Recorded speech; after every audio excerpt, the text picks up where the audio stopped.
Welcome to the Ari Hoffman Show on Talk Radio 570 KVI, your home for the politically homeless, streaming live at KVI.com and on the KVI app. If you want to be part of the most dangerous show on the airwaves, call or text the Warrior Injury Law Studio line at 206-421-5757. That's 206-421-5757.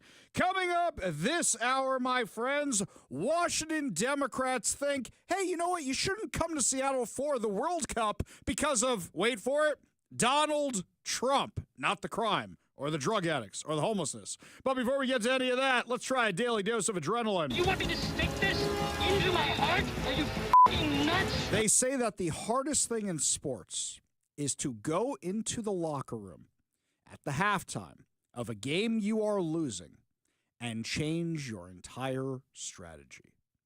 Anybody who plays sports, anybody who likes sports, anybody who follows sports, anybody who's a human being knows exactly why that is. 1, you don't want to admit you're wrong.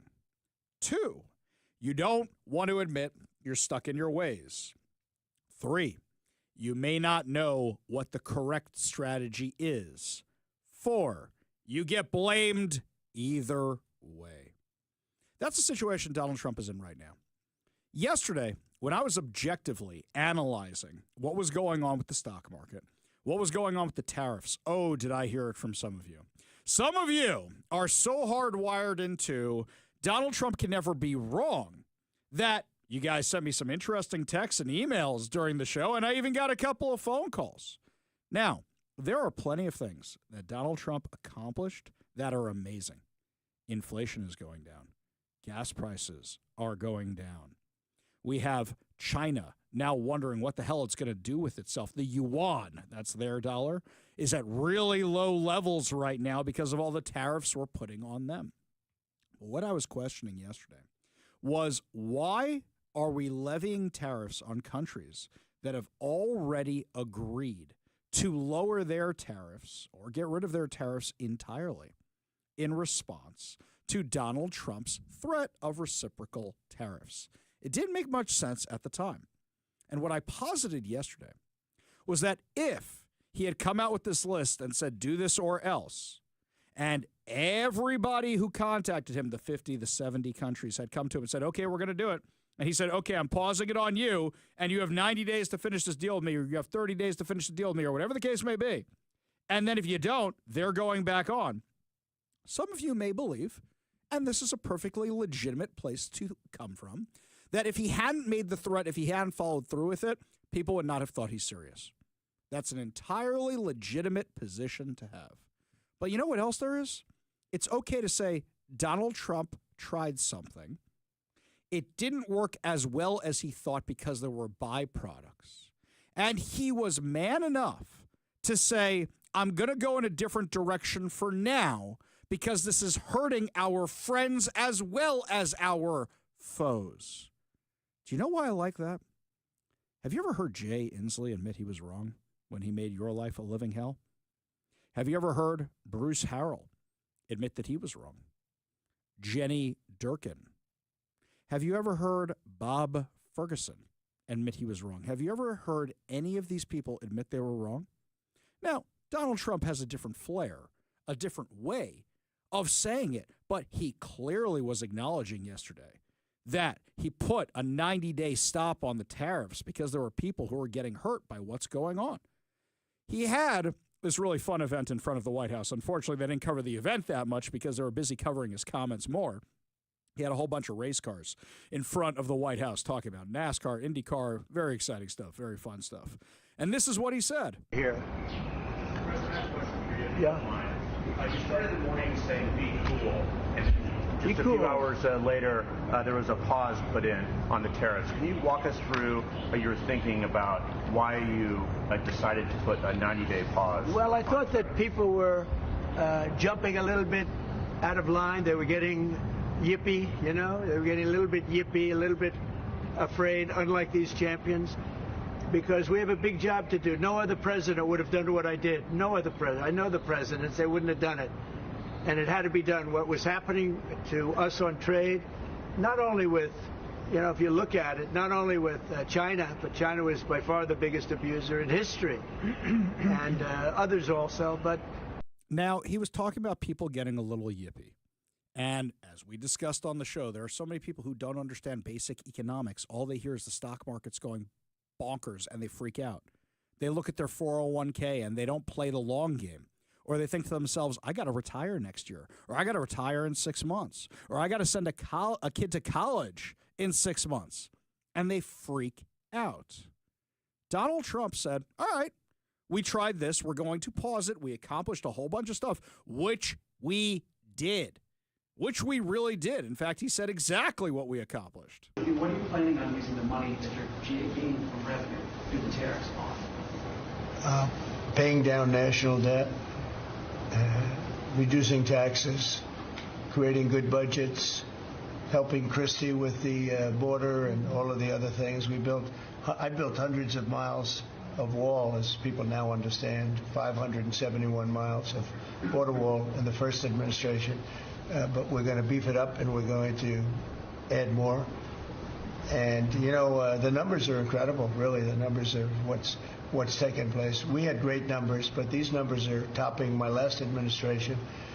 And Christie and Tom Hoffman have done an amazing job. But it's an expensive process. So we've shut down the border. And by the way, tomorrow we're going to have an interview with one of the representatives from the Department of Homeland Security about what's happening at the northern border, how it's been shut down too, despite Democrats' best efforts here in Washington. We brought inflation down. We brought gas prices down. Price of eggs is going down. There's all this great stuff. You had a problem in the stock market where people started dumping their bonds, especially Japan, in response to the tariffs. And what happened was when people are dumping their bonds, they don't have a lot of confidence in the U.S. economy, and that could have triggered a recession. So Trump said, put on the brakes for a minute. Let's negotiate all these things. We're going to keep it with China. And when you watch what's happening to the yuan, their dollar, Donald Trump was right. Here's something else. China retaliated with their own tariffs, but they also retaliated by saying, we're not going to show your movies anymore. Oh, no, we're not going to show your movies anymore. So China doesn't get to watch Snow White. Oh, darn. That's bad news for Disney for a second there. So Donald Trump had a very entertaining response to this. China retaliated today by reducing the number of American films that can be shown there. What's your reaction to them now targeting cultural exports from the United States? I think I've heard of worse things. Yeah, he's right. By the way, we're going to see a story later on in the show when we talk about what's going on the left coast about how Hollywood is giving up studio space in Los Angeles. They're giving it up in Hollywood. They're giving up on Hollywood, and they're going other places to film their movies. They're not bringing in as much money. I know the Minecraft movie is apparently making a ton of money. But when you make a good movie, lots of people go see it, and they go see it multiple times. I saw Top Gun Maverick 4 or 5 times in theaters. And, yeah, I understand it's a hit for Hollywood with the China stuff. But you know what? Where are you guys calling out the human rights abuses in China? Here's something else.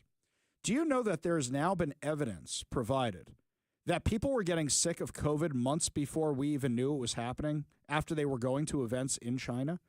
China released COVID on the world, and have they ever paid any repercussions for that whatsoever? Have they ever paid any fines for that? Millions of people died. Now, we funded it, which is a whole nother problem. Millions of people died. But China has never been held responsible for any of this. You couple that with the fact of all their human rights abuses. You couple that with the fact of what they're trying to do to the U.S. economy. You couple that with what they did with the Confucius Institutes, where they're trying to invade U.S. college campuses. All that together, nobody has ever held China accountable. Nobody has ever even tried. I applaud Donald Trump for trying. I also applaud Donald Trump for what he's accomplished. And here's something else. I am also impressed that he can say, I tried this. Now I'm going to try a slightly different strategy to accomplish the same ends. We tried this. It didn't work out exactly the way I had anticipated, so we're going to go in a different direction. And all of you out there should be so proud of him for that. How many politicians ever do that? Ever, ever, ever. I never see any of them do that, as a matter of fact. What do they always do? They always say, oh, no. I can't be wrong. I am in infallible, completely infallible. Even Donald Trump's critics are calling this out. Bill Maher, on his podcast, the Club Random podcast, that's not his HBO show. This is something he does in the basement of his house. He was talking the other day, and he called Donald Trump one of the most effective politicians of all time. Bill Maher hates Donald Trump with the fire of 1,000 suns, but he can acknowledge when Donald Trump is doing something right, and he can acknowledge how effective he is. So, for example, I'll say, I can understand why Barack Obama was liked by people. I don't think he was effective. I don't think he was a good politician. I can understand why people liked him. I can understand why people liked Bill Clinton. But at the end of the day, can you ever see Bill Clinton admitting he was wrong? Can you ever see Barack Obama admitting they were wrong? No, of course not. Donald Trump accomplished so much and said, I'm going to try a different strategy. It's not even admitting he's wrong, because I don't think he entirely is. It's saying we're going to try something else because there are people who are legitimately getting hurt here. What can we do about it? And meanwhile, he's still keeping up the pressure on China. The United States and Panama have officially signed a new defense and security pact aimed at reinforcing control over the Panama Canal, a move that Defense Secretary Pete Hegseth claims is critical to pushing back against China's growing grip on the region. In a press release posted on Wednesday night, the Panama Canal Authority confirmed that Panama's Minister of Canal Affairs and Hegseth signed a joint declaration that reaffirms Panamanian sovereignty and outlines new military cooperation. The deal reaffirms respect for and the recognition of Panamanian sovereignty over the interoceanic waterway. It also upholds both nations' commitment to the Neutrality Treaty and the legal framework that governs canal operations, including Panama's constitution, the treaty itself, and canal's organic law.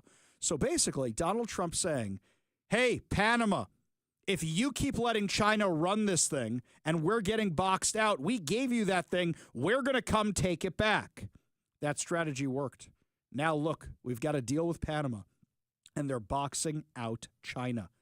The deal also lays out plans for a cost-sharing model to cover services provided to U.S. warships and auxiliary vehicles with the goal of keeping it cost-neutral, saving money. We didn't have to bribe anybody to get our way, the way the Biden administration used to do all the time. Who wants money? You want money? Just give it out. Dollar bills, dollar bills, dollar bills. Just give it out to everybody. That was their method. No, this was peace through strength. Here's something else. Donald Trump was talking about putting tariffs on pharmaceutical companies. And then, what do you find out?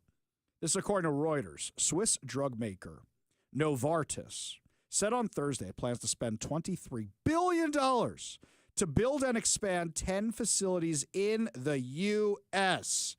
because of drug import duties / tariffs from the Trump administration. It's working. What was the only flaw with this plan? There was a flaw with when you got what you wanted, you didn't say to our friends, okay, we'll pause it on you, we'll pause it on you, we'll pause it on you. That may have calmed down the markets a bit. So now that's what Donald Trump is doing.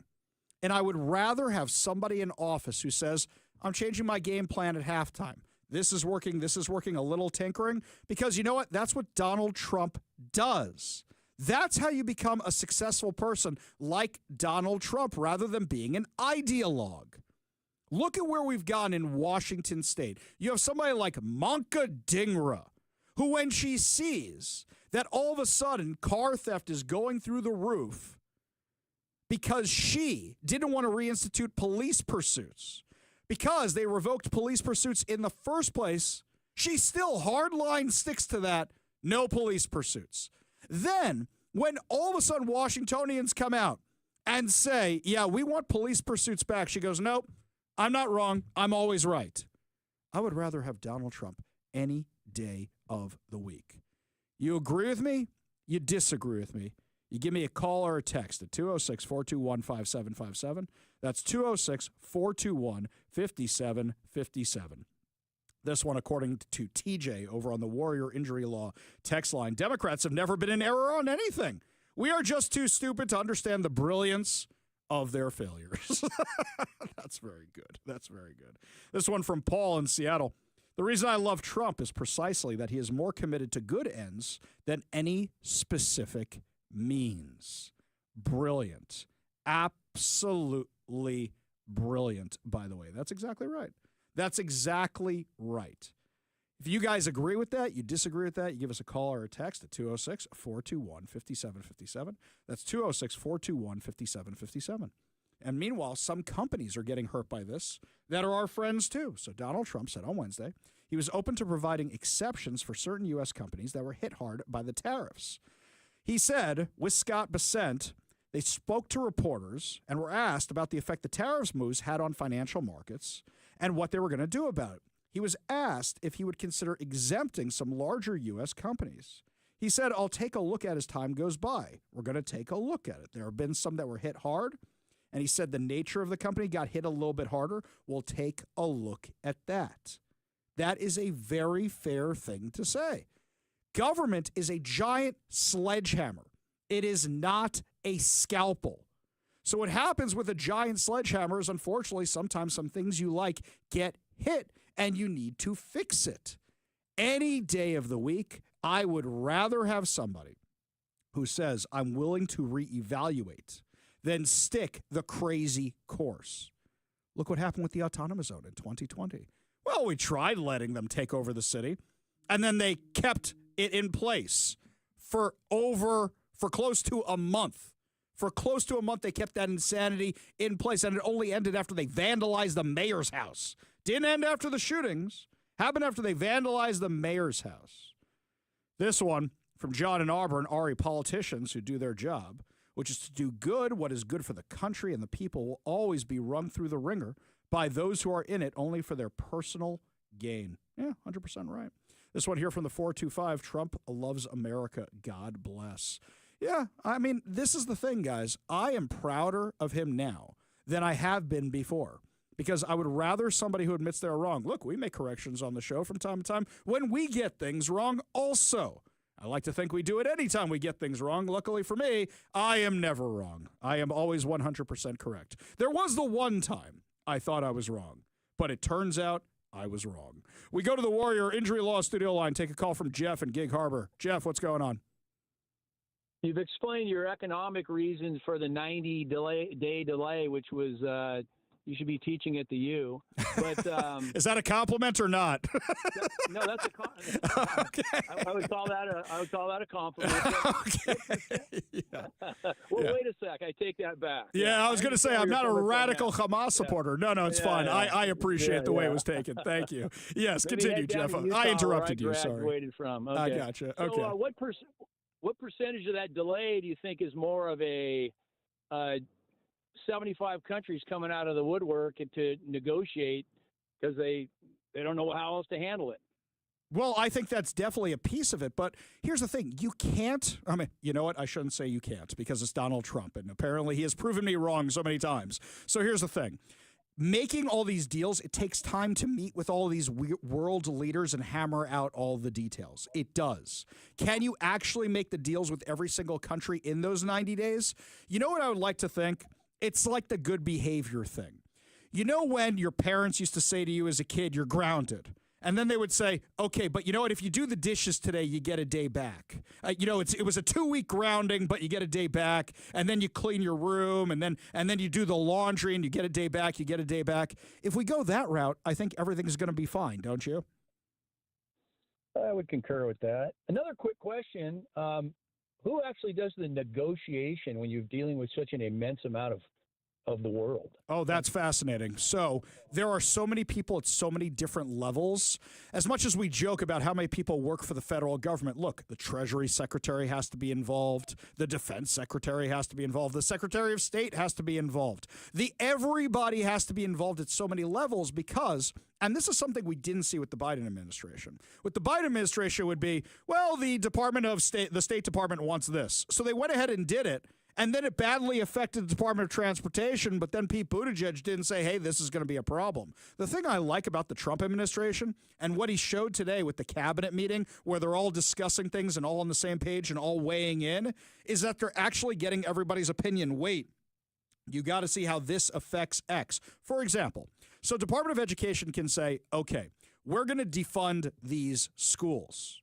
And then the Department of State has to say, well, here's the reason we're defunding these schools, because these are not just people who are committing crimes on campus, allegedly, but they're also people who are in violation of their visa. And then the Department of Homeland Security has to say the same thing. And then on top of that, you have to say, wait a minute, hang on. Department of Justice, we got civil rights cases here. That's just for the Hamasniks on campus. So imagining how many people need to negotiate regarding all these trade deals, it's at every single level, every single department, and it's bonkers. Well, you hit it on the head again. Last comment. I'm just so thrilled with whether you like the guy or not, the guy's a genius IQ businessman, and it's so refreshing to have an infusion of that in this political, insane world we live in. I'll tell you something. It's funny. I saw this today. Do you know the Art of the Deal sales have skyrocketed on Amazon? So I'll say is that now all of a sudden everybody wants to read that book. I did like the meme with Donald Trump reading The Art of War and Xi Jinping reading The Art of the Deal. It was pretty entertaining. Jeff, appreciate the call. Appreciate you being part of the show. You want to be part of the show, you give us a call or a text at 206-421-5757. That's 206-421-5757. When we come back, my friends, speaking of Manka Dhingra and her crazy policies, she is now saying nobody should come to Seattle for the World Cup. Why? Because of Donald Trump. We'll give you all details on that craziness when we come back. You're listening to the Ari Hoffman Show on Talk Radio 570 KVI.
We have a lot of stories today that would make me want to throw something at my radio or smart device. Don't do that. Don't throw your phone against the wall or anything. I did have somebody tell me one time they laughed so hard at one of my jokes, they almost drove off the road, literally. So I take that as a supreme compliment. Try not to get mad over this story, though. Washington State Senator Monka Dingra, the one who was single-handedly responsible for not reinstituting police pursuits, even though crime went through the roof, even though stolen cars went through the roof, even though little 12-year-old girls were getting killed by people in stolen cars, even though people running away from police went up by the thousands, she refused to do that. This is the queen of being a detriment to public safety. Crime has spiked in Washington through the roof because of all the disastrous policies of Democrats. And yet, she says people shouldn't come to Seattle for the World Cup. Not because of the homeless, not because of the drugs, not because of the crime, not because of the weather. Why? Because orange man bad. Here's what she said today. I'll just add, this could have been an event that would have been incredible for the state of Washington. But what is happening at the federal level, people don't want to come to the United States of America. So it's going to be interesting for me to see who actually shows up and where they come from. But it is not safe for people from other countries to come to the United States right now, because people are literally being picked up from the streets and taken away. You mean criminals are being picked up and taken away? Well, yeah. This is what I voted for. I already voted for the guy. You don't need to convince me. This is just flat-out fear-mongering. That's what this is. Meanwhile, you doing anything about the crime around here? It's through the roof. It's really bad. I know they like to say, oh, no, it's not. I still see the same number of homeless people. I see more and more stores boarded up. I see more and more homeless encampments. They're just all over King County, not just in Seattle anymore. Oh, yeah. Crime is so bad around here. Even King 5, the most left-leaning media outlet, is back to covering it again. Here's the latest thing they're covering. They arrived early in the morning, broke open the front gate, came back with multiple vehicles. Another day, another burglary. They were able to utilize some of our equipment to steal some of our equipment. For utility workers like Rick Powers. We are unfortunately very familiar with this. His job is to install the copper wire and fiber optic cables that keep our lights and internet on. So if there's copper wire theft in a public light pole, for example, you guys are the guys they call to fix that. That's correct. Initial estimates showed the thieves got away with about $55,000 worth of materials. They're a lot smarter and organized than one might think. For safety reasons, the company preferred not to be publicly identified. It's happening all the time. It's happening everywhere. It's why he says it's in the public's best interest to help them find these 4 thieves. A Pierce County Sheriff's Office spokesperson says the license plates weren't readable, but did say this about the car. It also had a small dent on the passenger side door. So just little details that we want the public to be aware of. Maddie White, King 5 News. You know, the Democrats are so stuck in this whole abolish prisons, nobody should be in jail mode that they're jeopardizing their own virtue signaling projects. So, for example, charging stations for the electric cars. They want the charging stations all over the place, but the homeless people keep stealing the copper wire from the charging stations. They want everybody to have internet, but the homeless people keep stealing all the copper wire out of the internet cables. They want everybody to have more electrical stuff, not gas, not that evil gas. But the homeless people keep stealing all the stuff you need for those utilities. So, can we be real about this for a second here? Democrats have lost their ever-loving minds, and now she's telling people not to come to Seattle for the World Cup and blaming Donald Trump, not her own terrible policies. Remember what I said at the beginning of the show? She could say, hey, crime's really bad. Maybe we should do something about it. Hey, Democrats in the Washington State Legislature, can we do something about the crime? No, instead, you know what they do? They say, how can we make it easier to commit crimes? How can we roll back the sentencing on criminals? How can we release more criminals? They're only making the place more and more unlivable. We go to the Warrior Injury Law Studio line, take a call from Leonard in Shoreline. Leonard, what's up, man? Hey, I got a real doozy for you. You talked about Makra Dingra, who I call Makra Dingbat. You might want to use that. And I wonder why she doesn't want to come to Seattle. I'll give you the answer to that one. Because she knows the homeless will get in her face to beg for money on the street, and she can't do anything about it. Do you remember, Leonard, when we did the story about Adam Schiff going and campaigning in San Francisco and all the luggage got stolen out of his car? So he had to go to a fundraiser in street clothes and everybody else is wearing suits? Yes, I remember that. Talk about being a victim of your own bad policies. Leonard, appreciate the call. Appreciate you being part of the show. You want to be part of the show, you give us a call or a text at 206-421-5757. That's 206-421-5757. 5757. When we come back, speaking of hypocritical Democrats, AOC is busted flying first class to an event which she was speaking at to overthrow the oligarchs and the millionaires and the billionaires. That's pretty bad optics. We'll have that entertaining story for you when we come back. You're listening to the Ari Hoffman Show on Talk Radio 570 KVI.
just a couple months ago, I finally got status level on Alaska Airlines.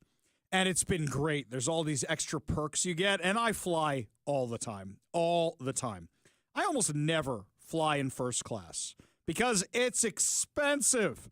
The only times I've flown in first class is when somebody treated me to it for whatever reason, like my in-laws when we went to Israel for my son's bar mitzvah, or when I got an upgrade by dumb luck through mileage or a perk or one of the internet deals or something like that. It's very, very rare I end up in first class because it's so expensive.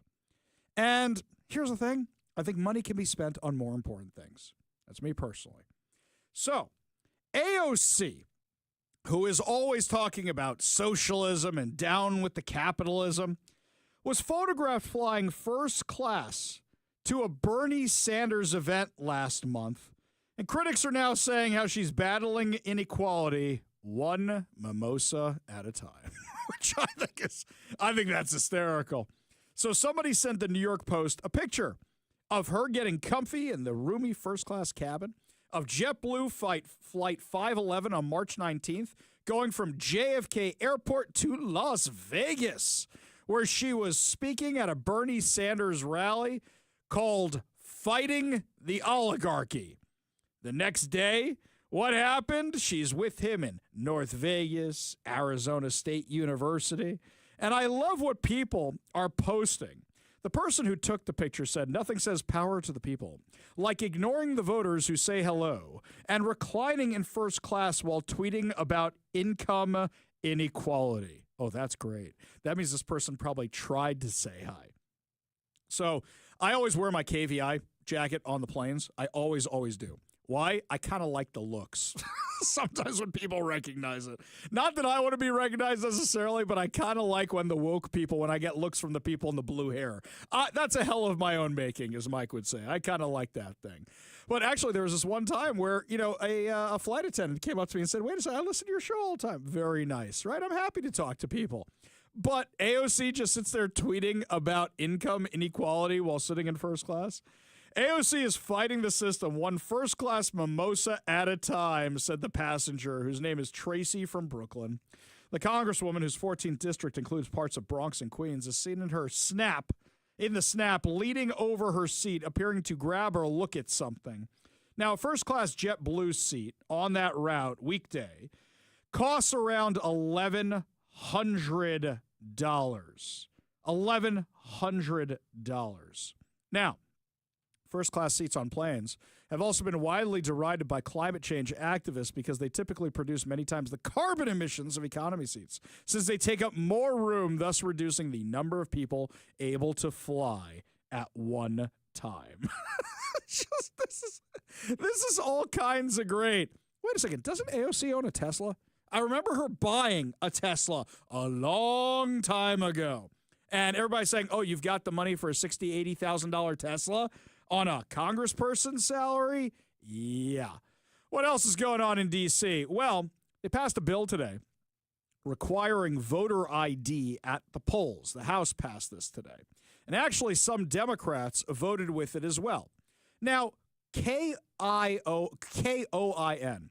said on their social media, they called it a controversial bill. What is controversial about requiring voter ID when you have to be a citizen to vote in the election? Even Marie Gluesenkamp-Perez, who is most certainly not a Republican, voted in favor of voter ID. She also happens to be in a pretty red district, purplish district these days, you might say. So even she can see that it's crazy not to support something like this. What would be the only motivation? The only motivation for somebody not supporting this, for Democrats not supporting this, because they want people who are here illegally to vote. There's also this funny story out of the White House yesterday. A picture was snapped of Gretchen Whitmer, the governor of Michigan, in the corner of the Oval Office, all alone, looking sad, looking disappointed, looking frustrated. Why is Gretchen all alone? No friends, no friends. She's in the Oval Office. So she came there, and somebody actually asked Donald Trump about it. We're honored to have Gretchen Whitmer from Michigan, great state of Michigan, and she's really done an excellent job, and a very good person. And we're working on the Selfridge, as you know, the air base. We're trying to get the air base open, keep it open. I think, Gretchen, if you're there, and Matt Hall, the Speaker of the House of Michigan, and he's been fantastic as the Speaker. I appreciate it. We won the state, Matt, and you helped me a lot. I did, and you made me Speaker, so thank you, Mr. Oh, I President. did. That's good too. And Gretchen, I think everybody knows. So we're working on that very hard, and I think we'll come home with a winner for Michigan. Okay? I just spoke with the Secretary of Defense. Sometimes we call him the Secretary of War. It used to be called the Secretary of War. They changed it when we became a little bit politically correct. But I think we're in great shape. We're going to be in great shape. So thank you very much for being here. Thank you very much, Matt. Congratulations. Great job. Gretchen Whitmer looks like she would rather be anywhere else in the world than in that room right now. And he's being cordial. He's being complimentary. He's being nice. She is one of the worst governors in the U.S.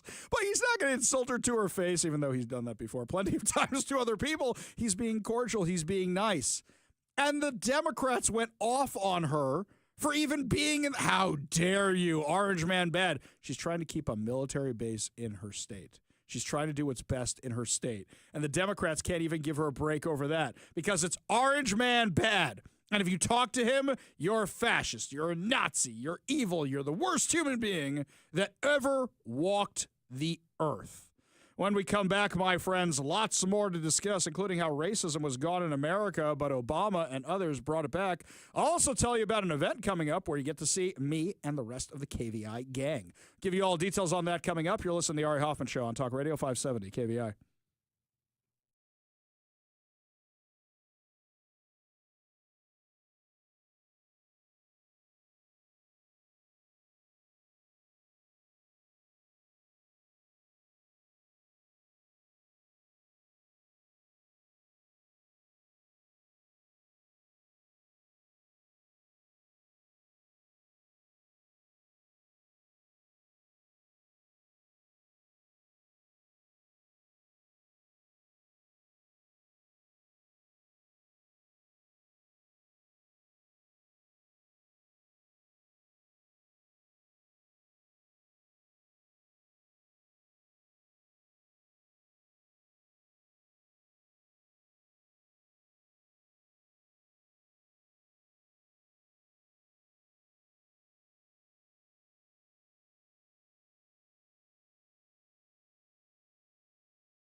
Now, just before we get into the woke insanity, tomorrow I will be heading down to the Washington State Fair. I'll be there at around 1 o'clock. How am I going to be there and do my show at the same time? Magic of radio, my friends. Yes, all new content tomorrow on the show as well. But I'll be over at the KVI booth tomorrow as well. So we'll be down there tomorrow. Will be a lot of fun. Mike's going to be down there from 4 o'clock to the end of the fair, or the end of the fair that day. I should be there till around, 5 o'clock tomorrow. Young Zach will be there from the morning show from 12 to 3. Phil will be down there from 2 to 4 p.m. Yeah, we're all going to be around the fair tomorrow, and you still have the Ari Hoffman show. So while you're driving to and from the fair, you can listen to us, and you'll be like, how is Ari in two places at the exact same time? And this is all new content as well. Yes, the miracle magic of radio, my friends. Absolutely. So I'm looking forward to finding a scone somewhere. I just want a scone, I want some corn, and I want a soda, and I'll be happy. Mike knows that's basically all I can have at the fair. Maybe some prepackaged stuff as well. Well, and if you want to learn more about the Washington State Spring Fair, go back to KVI.com and find our podcast of our interview with Stacy in the Public Relations Department. And we talk about all the cool stuff, including the monster trucks that are going to be happening next weekend. And you can win tickets for those at 5:45 coming up during the Good News giveaway. Exactly, with lots of other fantabulous prizes. Good time to remind everybody also coming up at 4 o'clock is our Golden Age of America contest, where you get a chance to win $2,025. A video was making the rounds yesterday because it was being ridiculed. Let me describe it to you. Former Governor Jay Inslee was apparently having some kind of Democrat event out in Yakima. And he's trying to troll Representative Newhouse, the Republican, by saying, all these people showed up and you're not here, Dan. You're not here. Let me describe this room to you for a second before I play the audio clip. And the only reason I'm doing it is because Democrats do this all the time, and I just want to show you how dumb it is. I'm looking at this room. I don't think anybody's under the age of 55. I'm looking at the video right now, and I see one person of color. One. Everybody else is an old white person. What do Democrats love to say when you take a picture with some white people because skin color is the only thing that matters to them? Oh, so diverse. There is no diversity in this room at all. Also, by the way, what is it, like 8% black people in Washington State? There's not that many around, especially in Yakima. So this is a dumb argument, but that doesn't stop Jay Inslee from being dumb, because dumb is his middle, first, and last name. Congressman Newhouse, I'm in Yakima. I'm thrilled to be here today at a town hall. Apparently you haven't been able to do one for a while. I hope that you will do that. But I wanted to help you out by letting you know what the citizens of Yakima Valley think. So I'm going to ask this crowd, what would you like Dan Newhouse to do? 1, 2, 3. Stand up to Donald Trump! I think that's pretty clear, Dan. I hope you're listening. What did they say? Was that say Mazel Tov to Donald Trump? I think they were saying stand up to Donald Trump. Yeah, I think the people who voted for Representative Dan Newhouse have other things they want him doing, not that. I think they want him backing Donald Trump. And also, Jay, you are really not somebody to talk about showing up. We are one of the major radio stations here in Seattle. Mike, we were on air for 3 years with Jay Inslee being governor. We reached out to his office a bunch of times, asking him to come on the show. We were told he would never come on our show. We were literally told he will never come on our show because we traffic in fake news and conspiracy theories. You want to talk about showing up, Jay? You never showed up for anything. When the autonomous zone happened, you didn't send in the National Guard for 3 days. For 3 weeks, that thing lasted. You got never sent in the National Guard to break it down. The Seattle police had to do that all on their own. You never showed up for anybody. And when you did show up, you brought maggot-infested apples with you. Thanks so much for that, Jay. Really do appreciate that. That's why people say Fuji. You know what it stands for. But that's Jay Inslee. He never showed up for anything unless it was, for climate change, I'm going to fly around the world for this climate change conference. I'm going to do that. It'll be great. Yeah, Jay, what are you doing with your time? Is this his new thing, by the way? Is this how he sets up his run for president, going to events in Yakima? Is he going to run for Oh, God. Is he going to run for president again? That'd be awful. Meanwhile, there's a viral clip going around. This is from a guy named, what's his name? Right here. He calls himself Huff for Congress. I think he ran for office before. He's not running anymore. He talks about entertainment, politics, and more. He put up a post. It's got a picture of the dad from Family Matters, of Will Smith, of Michael Jordan, and even Bill Cosby. And he says, by 1999, racism in America was virtually gone, largely thanks to these four men. No, you don't understand. It was actually gone. But thanks to these four, and he has a picture of Ibram X. Kendi, Barack Obama, George Floyd, all of that has been erased. Now, I would say I think race relations were at an all-time high, and statistics bear this out. In the late 90s, before Barack Obama became president. In fact, before the left started demonizing George W. Bush over everything, including Katrina. And then a whole bunch of people started demonizing white people, demonizing anybody who didn't look like them, who weren't people of color. And now race relations are at record lows. They were the lowest they've ever been in decades in 2020. You agree with this? You disagree with this? Give us a call or a text at 206-421-5757. That's 206-421-5757. When we come back, my friends, your chance to be part of the golden age of America. Also, Washingtonians plead with the Democrats to drop their insane plans to tax everything under the sun. We'll give you all details when we come back. You're listening to the Ari Hoffman Show on Talk Radio 570 KVI.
Welcome to the Ari Hoffman Show on Talk Radio 570 KVI, your home for the politically homeless, streaming live at KVI.com and on the KVI app. If you want to be part of the most dangerous show on the airwaves, call or text the Warrior Injury Law Studio line at 206-421-5757. That's 206-421-5757. Coming up this hour, the Washington Democrats, who claim they care about the children, are now working to close special needs schools.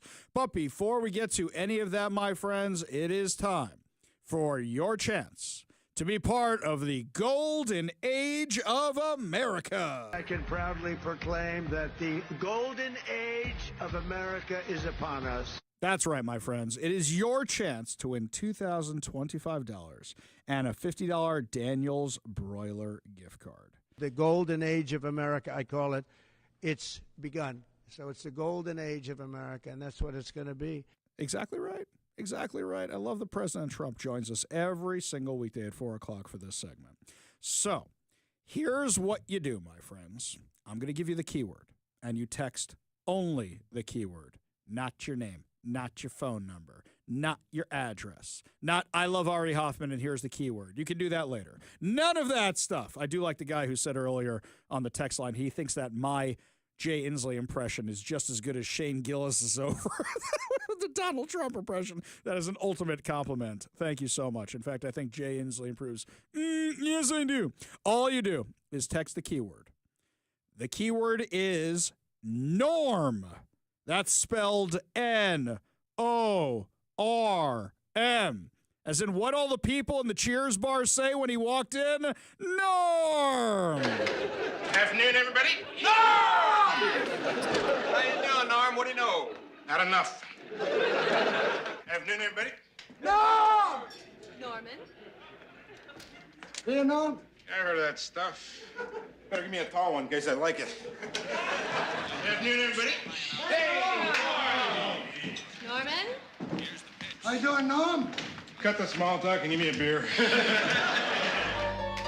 Exactly. So text the keyword norm, N-O-R-M, to 206-421-5757. That's 206-421-5757. Text in the keyword norm, N-O-R-M, to 206-421-5757. You have until 5 p.m. to text in the keyword norm, N-O-R-M, to 206-421-5757.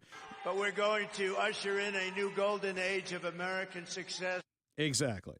Your next chance to be part of the golden age of America comes up tomorrow morning at 8 a.m. during the morning ride with Phil Vandervoort. Make sure you check out danielsbroiler.com to reserve a table, place your takeout, delivery order, and more. And I want to thank President Trump for being available today once again to help us usher in the golden age of America.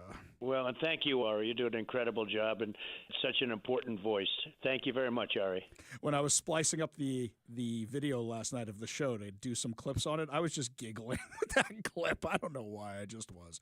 But remember, you have until 5 o'clock to do that. Don't enter it multiple times, by the way, my friends. That is how you disqualify yourself. Switching gear entirely for a second here, a whole bunch of state employees showed up to protest at Bob Ferguson's office yesterday. Oh, don't like it when they show up to protest you, right? What were they saying?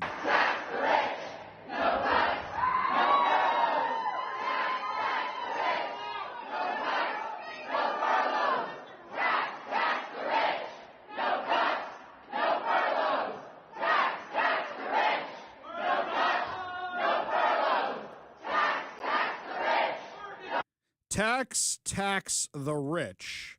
No cuts, no furloughs. Why? Because it looks like the Democrats are saying, yeah, we're not going to do that wealth tax thing because Bob Ferguson came out last week and said, I ain't signing this with these taxes in it. Because all his donors will say, we're not backing you next time, dude. But on top of that, how many companies said they would leave the state already? By the way, these fools that went down there, who do you guys work for?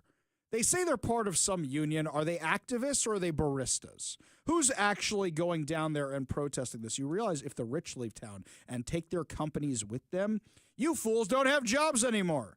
Oh, you should be excited about that. You know why? Because if they do that, you have more time to protest in Olympia because you'll have no job anymore, you lunatics. Yes, this is what they are mad about.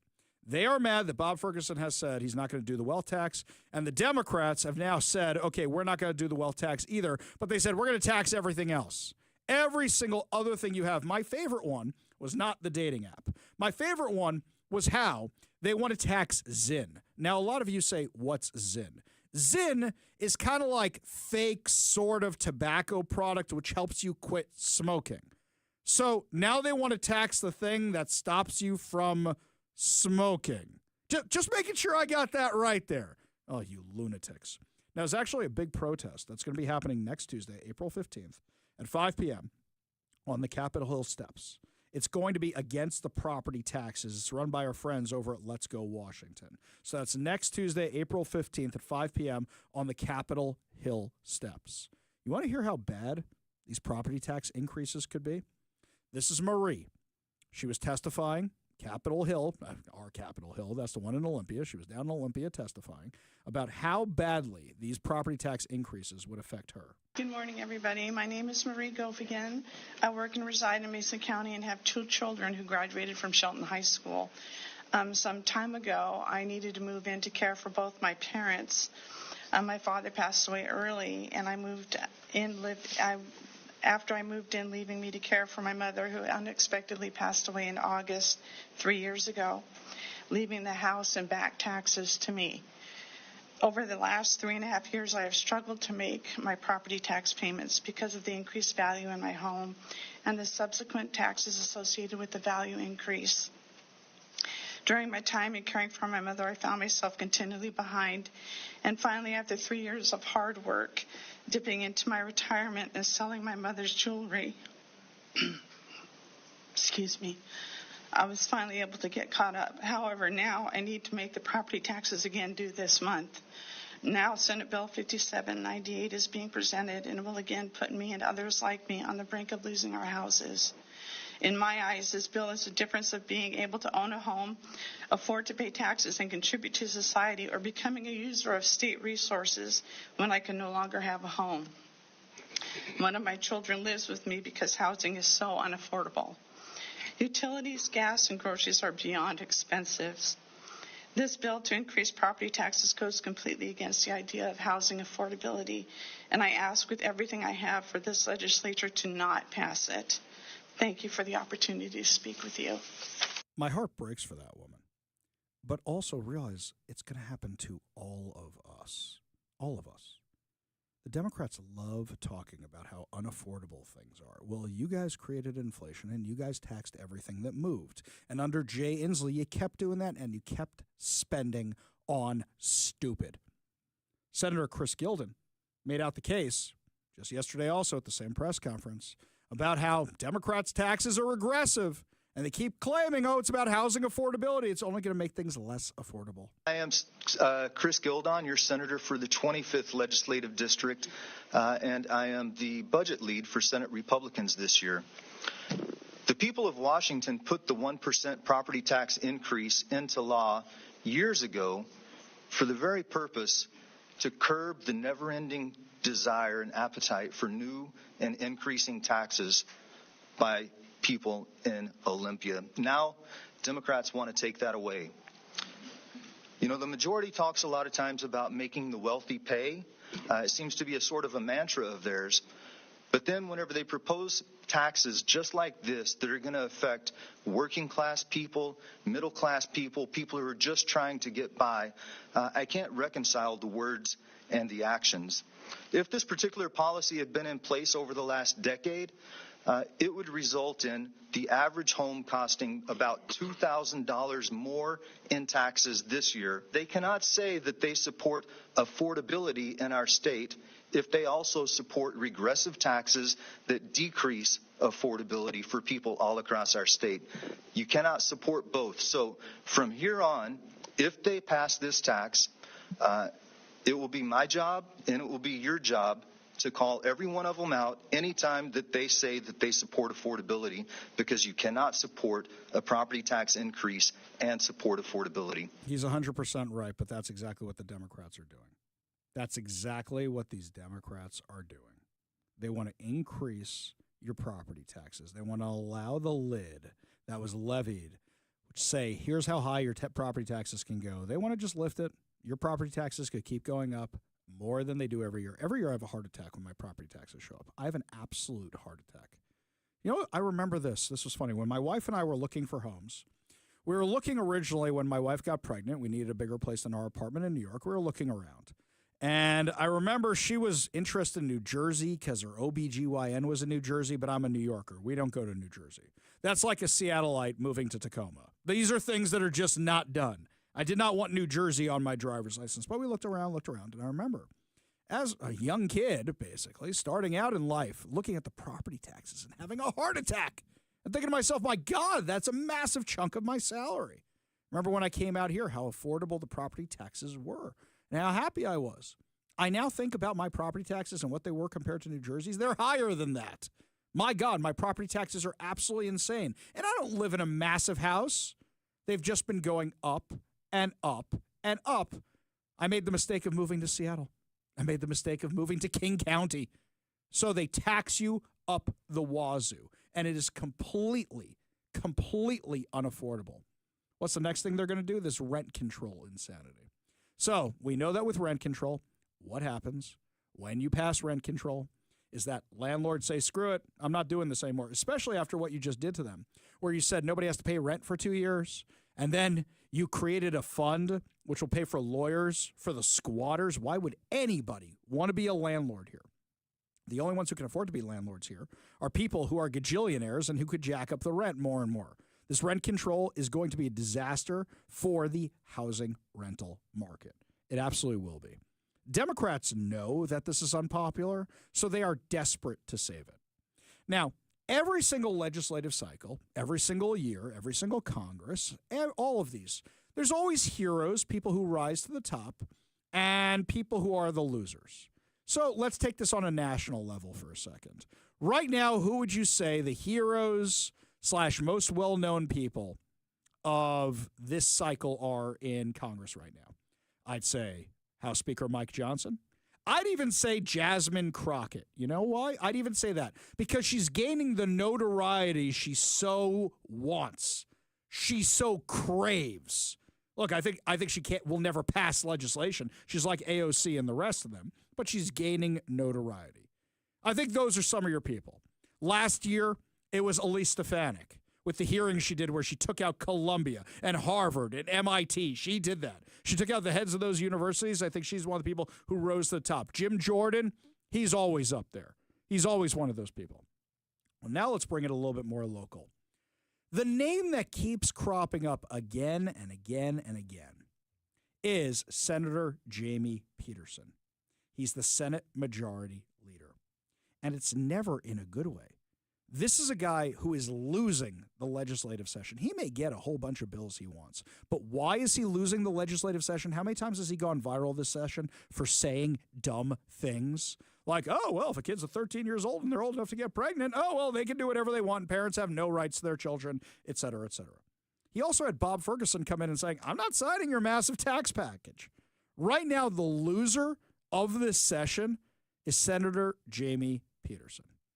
He came on my show before the session. We had a lovely conversation where he lied as you-know-what off the entire time, and we proved him wrong. Literally proved him wrong. But he just lies and lies and lies and lies. Here's his latest lie, and this comes from Anthony Mixer, who is with the Washington Young Republicans, and he's down in Olympia all the time. He posted this on social media. This is a clip of what Senator Jamie Peterson said yesterday. He completely took the Young Republicans out of context. Why? Because he's so desperate to get his rent control insanity. What was super interesting in the press availability this morning that I heard several young Republicans commenting about how difficult rent increases were for them. And so, we're really interested in and excited about the debate about rent stabilization because I think that it really is responsive to a lot of the concerns that we were hearing even at the Republican press availability. That is not what the Young Republicans said. Young Republicans can do math, and they know that if you guys do this and you guys raise property taxes, then landlords are going to say, I'm not paying for this, and they roll it over onto their tenants. And because they're young Republicans, a lot of them are college age, post-college, they are renters. So their rent is going to go up. They were literally discussing how they didn't want increases in property taxes because their rent would go up. They also said they want an acceleration of unit construction via faster permitting and deregulation. And you flat out lied. Took their words not just out of context. You lied about what they said. Give another listen to what the liar Senator Jamie Peterson said, claiming the young Republicans had said it. What was super interesting in the press availability this morning that I heard several young Republicans commenting about how difficult rent increases were for them. And so, we're really interested in and excited about the debate about rent stabilization, because I think that it really is responsive to a lot of the concerns that we were hearing even at the Republican press availability. You know something that really frustrates me about him? Mike knows this. So we have Adam Smith on the show all the time. We ask him to come on, and we disagree. He never lies to me. We disagree. He may have different reasoning, but he never lies to me. He may obfuscate. No, but truth is, he never lies to me.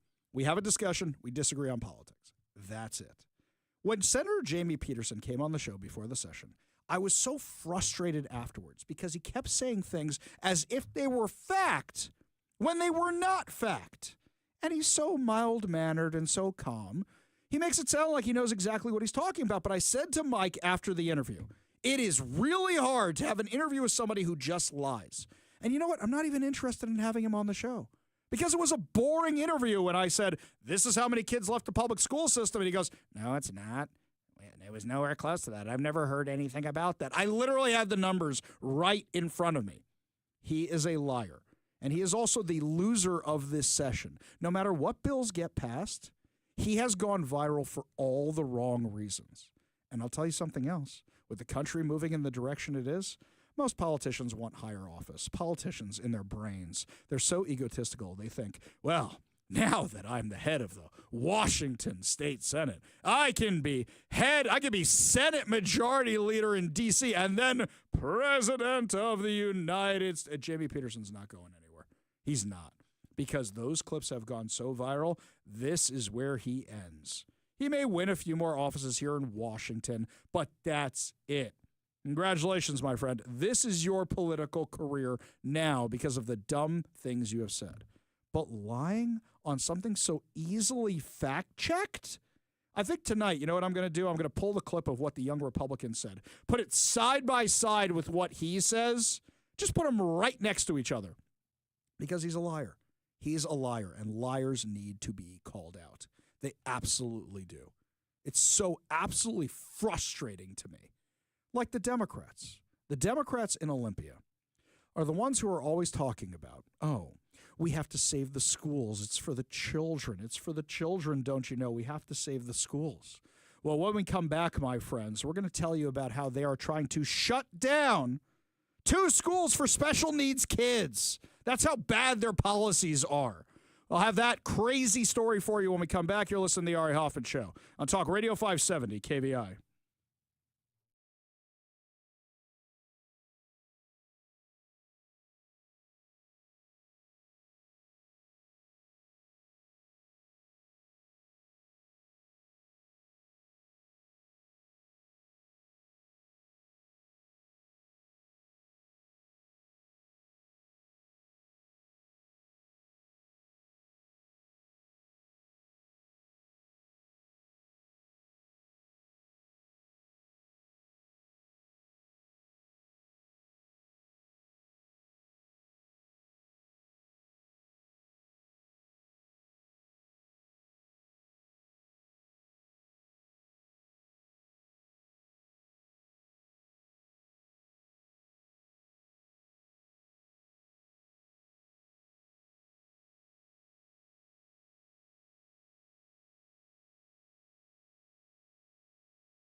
What do Democrats always say? They're about the children, oh, the kids. Chris Rakedall can never prove that DEI works. What does he always say? It helps the developmentally disabled kids. It's not true, but that's what he says all the time. He loves to tout that statistic, which is blatantly false. Well, if Democrats care so much about these special needs kids, why are they working to close special needs schools, the Rainier School and the Yakima Valley School, for the developmentally disabled? This is second substitute House Bill 1472, which would close both schools by June 30th, 2027.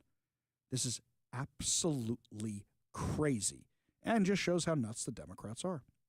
Friend of the show, Representative Travis Couture, gave a very passionate speech about how crazy this was. Now, it's on the longer side. He's very emotional during it, but this is why he's a friend of the show. We like the real people on the show.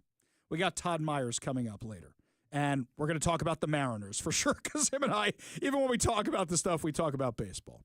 We've got Mike Sullen from the Seattle Police Officers Guild, because Seattle Times took a swipe at my friend, and I don't like when they do that, and I want to give my friend a chance to speak out about what's going on because he advocates so strongly for public safety. Travis Couture has been one of the standout legislators for a couple of years now. He really is all about protecting the community. He really is all about protecting the kids. Like I said, this is on the longer side, but listen to how passionately he advocates for Democrats not to close these schools. You know, my heart sits in my stomach right now because I know what the outcome of this is going to be. I'm sorry for getting a little emotional, but I've lived personally and professionally in this space, legislatively as well. People will die as a result of this bill. It's not just a fact, it's also a prediction. We've seen it in other states, and these facilities sometimes are not perfect, but we actually have good ones. In the state of Georgia, they shut down all these facilities. Hundreds of people died. And not people like you and me, Mr. Chair. People who can't speak for themselves. It was so bad in the state of Georgia that they had to send the federal government in. They might not, some will die in transition because they're medically complex and fragile. Some will die later. In community settings where the housing is not built,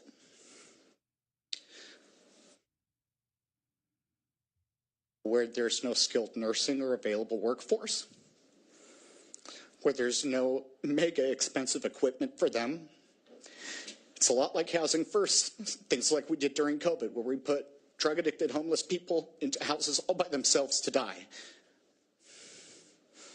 It's cruel. These residents couldn't come to our committee. I'm thankful that although my kids are disabled, that they weren't this gravely disabled. This isn't taxes. This isn't a budget. This isn't even a facility. This is human beings.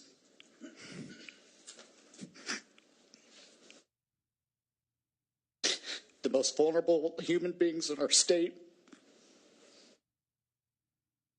These facilities were set up because we had a social and moral obligation to these people who are wards of the state. But they also have families. Families who cannot physically take care of them. And those people waited all day to say their piece on this bill. And they got 1 minute to try to save their kids. That's wrong, you guys. I will do anything to stop this bill. I will work with every single member of this committee to offset the savings, which I don't believe there will be a savings to this bill. There won't. As Rep. Penner said, whatever savings we get will be completely destroyed because you can't put a price tag on a human life. Yeah, they're not like the rest of us, but they are human beings. They dream as well. They bleed the same red blood as the rest of us. They deserve the best care and education and outcomes as we can give them. He's 100% right. We all know this. He's 100% right. 2 Democrats joined every single Republican in voting against this insanity. But Democrats have the majority, and they passed it anyway. They passed it anyway. So what have we revealed this session? Democrats claim they care about the kids. They don't care about the kids. Democrats claim they care about affordability. They don't care about affordability. They don't care at all. All they care about is their own virtue signaling spending nonsense. That's what the Democrats actually care about. And they love to terrify you. They love to say, if we have to make cuts, you know what we're going to cut? The schools. You know what we're going to cut?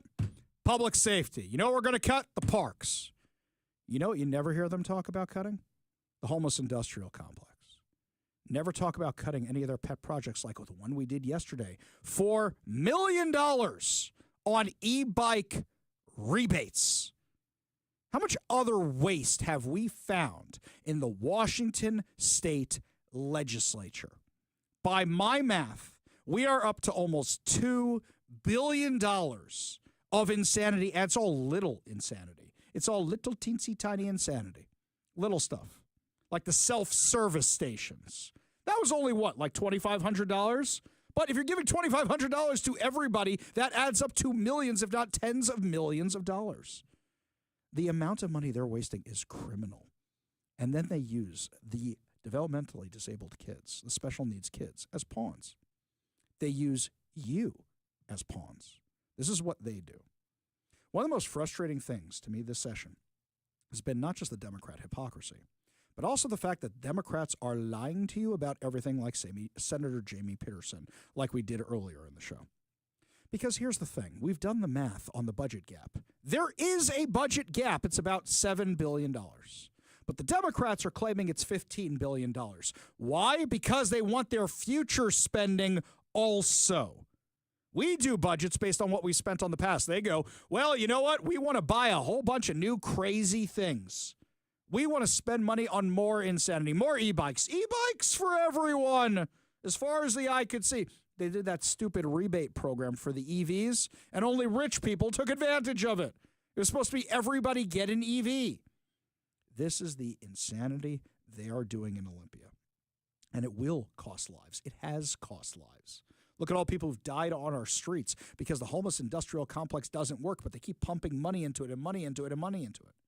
How many kids have ended up in a life of poverty because they got a terrible education? How many kids didn't have the advantages I was lucky enough to have because they got a horrible education in the public schools in Washington State? Because they're too focused on their DEI insanity, because they view your kid as a pawn and the special needs kids as a pawn and the homeless people as pawns. Everything is pawns to them. That is how the Democrats think. If there's been one thing that's transparently clear this legislative session in Olympia, is that the Democrats think of all of us as piggy banks and pawns. Piggy banks and pawns. Lots more to discuss as the show continues, my friends. Would you like to know what else they want to spend money on? They want to give a whole bunch of this money to Governor Jay Inslee's former staffers. Yeah, you heard that right. Hundreds of thousands of your taxpayer dollars. Todd Myers of the Washington Policy Center joins us next. You're listening to the Ari Hoffman Show on Talk Radio 570 KVI.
And if you want to see who's benefiting from all the legislation that gets passed and where your tax dollars actually go, follow the money. Or as they say in Mel Brooks movies, count the money, count the money. And that's exactly what our friend Todd Myers over at the Washington Policy Center did. And he found out where a lot of your tax dollars are going. And I'm warning you right now, please do not change the channel. Please do not throw anything at your radio or your smart device, because you're going to be furious. Joining us now on the KVI studio line, the one and only Todd Myers. Welcome back to the show, my friend.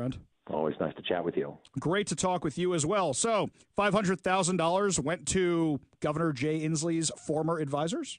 Yeah, so I'm going through the budget and looking at all the ways that we are spending the CO2 tax money. So the state has collected literally billions of dollars in taxes from the new CO2 tax, gasoline, diesel, energy, things like that.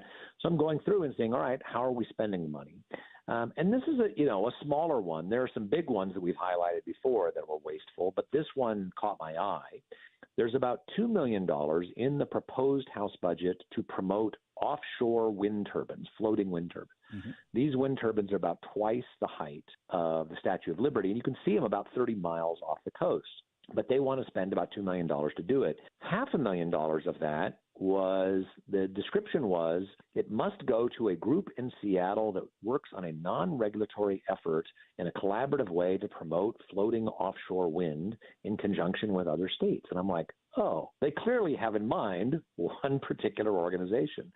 So I just took the description from the budget, put it into Google, and guess what? Up popped an organization in Seattle. And I said, who are these people? So I hit the about and looked at the founder. And it was Jay Inslee's former maritime advisor. So they are funneling $500,000 to the organization for Jay Inslee's former maritime advisor. Now, I'm sure he believes in offshore wind, but I also know that it is convenient for him to get a big chunk of state money to promote what he likes and to help run his organization. This is just like what we found out about Reuben Carlisle, the former Washington State member of the legislature, who all of a sudden his organization was getting $40 million in funds for the Climate Commitment Act to help other people get grants from the Climate Commitment Act. And as we saw that expose from the Center Square, that over 90% of the money that's going to the Climate Commitment Act, or that they're bringing in, is not actually going to anything that's going to help the climate.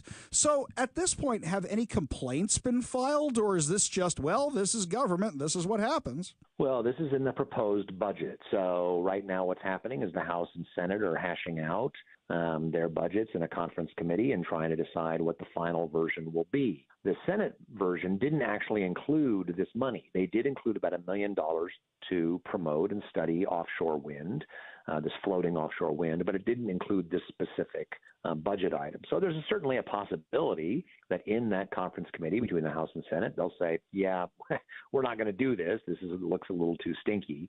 But that's why we wanted to highlight it, is because we wanted to make it clear they shouldn't be doing this. This is, if you really actually cared about offshore wind, you would choose a group that was qualified. You would let them compete for that. You wouldn't just hand it to a specific, political insider. This is not surprising at all. It's more frustrating. We have found so much of this kind of stuff. And for me, we've gone through the budget a lot on this show because nobody could agree on what the actual number of the budget gap was. Is it 12 billion? Is it 10 billion? Is it 7 billion? Is it 15 billion? And it seems to me that with all the money they're spending and the money they want, it seems like it's to pay for things they haven't even allocated for yet, things they haven't spent the money on yet. And when you come up with that 15 billion number, it's not for stuff we are spending on now. It's for stuff they want to be spending on. Do you see something similar? That's absolutely right. And you mentioned that there's, money to get more money. So, for instance, in the House operating budget from the CO2 tax, there's $5 million to assist community-based organizations, local governments, and other entities to access federal tax incentives. So we're spending money to get more federal money. There's lots of spending on plans. There is, about $25 million or $22 million rather that goes to local governments to help them add climate to their local government plans. Well, what does that do? Does that actually, help the planet? No, it's just more government planning. So there's so much of this that can simply be cut. And it will have no impact on the environment whatsoever. And we don't need to raise taxes and drive businesses and jobs out of the state. This is so crazy. You know what I think we should do, Todd? I think you and I got a lot of friends in the legislature. I think we should encourage them that when the budget discussion keeps coming up, they should just keep passing amendments that say, hey, here's my amendment to not spend money on this. Here's my amendment to not spend money on that, and list all the insane stuff that all of us have been finding in the budget. I think we just take clips of that and run it on social media and send it to the actual media. Maybe we'll get lucky and they play some of it, and Washingtonians will actually know what's going on, because right now I don't think they do. Yeah, and we have done some of that. The Washington Policy Center has released a series of videos called the No Tax Challenge, where each of our directors gave an example of something that they thought could be cut. Now, of course, this isn't comprehensive. And people say, okay, where's the big cuts? Like, show me, something like $40 million or $100 million. There are very few of those things. What happens is that you get $500,000 here, $2 million there, $1.5 million. Like so many of these things, you just lard up government with lots of needless spending that it's hard to pinpoint all of them and get rid of them. But when you do, as we have done and gone through the budget, you find a lot, and it adds up to a lot. You know what I think I need to do? I think I need to send you my spreadsheet that the people from Washington Doge have sent me. And I think that you guys need to add on to it. And we just have a running total of, hey, look, we saved you your entire budget at this point, because the amount of money they're spending is absolutely ridiculous. You should go to the Washington Policy Center's website. You should go to their social media pages and watch these videos, as I do, because it's one of my best sources of information. And their math has not been beaten, even though some people in the media may try to lie to you about that. No, my friends, they're the ones who predicted. Todd specifically was the one who predicted how much higher your gas taxes were going to go. And they are an invaluable resource over at the Washington Policy Center. Todd Myers, really appreciate you joining us today, as always, my friend. Yeah, and likewise, nice to chat with you. Always a pleasure. We got a whole lot more to discuss as the show continues. You're listening to the Ari Hoffman Show on Talk Radio 570 KVI.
Welcome back to the Ari Hoffman Show. Just a reminder, I'll be out at the Washington State Fair tomorrow. Me and Mike will be down there at different times, though. You look for the KVI booth. You get to see me. You get to see Phil. You get to see Zach. You get to see Mike. You get to see all of us from the KVI gang at different times down at the Washington State Fair. I should be there from about 1 o'clock to 5 o'clock. And yes, through the magic of radio, I will be on air with fresh content for you tomorrow as well. That's efficiency for you. Well, let me tell you about the Department of Government efficiency while we're talking about efficiency. So they shared over on their X account that from the Department of Unemployment, they're talking about unemployment insurance claims. They said the initial survey of unemployment insurance claims since 2020 found that thousands of people with future birth dates claimed benefits. Wait, they haven't even been born yet? And they're already filing for unemployment? Yeah, somebody's scamming this system. The survey also indicated that thousands of supposedly very young and very old people had claimed benefits. The Doge Post states that the survey found 24,500 people over 115 years old claimed $59 million in benefits. 29,000 people between 1 and 5 years old claimed $254 million in benefits. And 9,700 people with birth dates over 15 years in the future, back from the future, claimed $69 million in benefits. They said in one case, someone with a birthday in 2,150, that's the year 2154. The year 2154 claimed $41,000. Fox News reached out to the Department of Labor for comment. They said this is another incredible discovery by the Doge team, finding nearly $400 million in fraudulent unemployment payments. The Labor Department is committed to recovering American stolen tax dollars. We will catch these thieves and keep working to root out egregious fraud. Accountability is here. They said, Elon Musk said in a tweet, your tax dollars were going to pay fraudulent unemployment claims for fake people born in the future. This is so crazy, I had to read it several times before it sank in. This is bonkers crazy. He said, the oldest living American is 114 years old. So it's safe to say that anyone who's 115 or older is collecting unemployment due to being dead. There was no sanity check for impossibly young or impossibly old people for unemployment insurance. Republican Senator Mike Lee of Utah called it reckless incompetence. Yes, that's exactly what it was. Exactly what it was. This isn't the only place your money's been going. It's been going to crazier things like that. In a bombshell lawsuit, Palestinian-American billionaire Bashar Masri is being accused of using USAID money and international funded Gaza infrastructure projects to help Palestinian terrorists build their tunnel network. So you took the money from American taxpayers and from taxpayers around the world to fund Hamas, allegedly. According to a lawsuit filed on Monday on behalf of American October 7th massacre victims, they found out, or they are saying, that now all this money from USAID was turned over to Hamas so they could build terror tunnels. Above ground, they were a showcase for legitimate businesses like Coca-Cola and a variety of light manufacturing companies, the suit stated. But beneath the surface, Masri and the companies he controlled worked with Hamas to construct and conceal an elaborate subterranean attack tunnel network, which Hamas used to burrow under the border into Israel, to attack nearby Israeli communities, and to ambush Israeli military personnel. Hamas also used the GIE to probe the border fence and test the IDF's response times and countermeasures in the lead up to the October 7th attack. The lawsuit claimed that Masri, in May of 2022, personally presided over the signing of a joint venture agreement with Hamas to rebuild parts of this fraudulent organization, with Hamas manufacturing division commander and economy minister Abdel al-Fattah al-Zahri, who was killed in an Israeli airstrike in August for his role in organizing terrorist operations and seizing humanitarian aid. He attended the signing representing Hamas.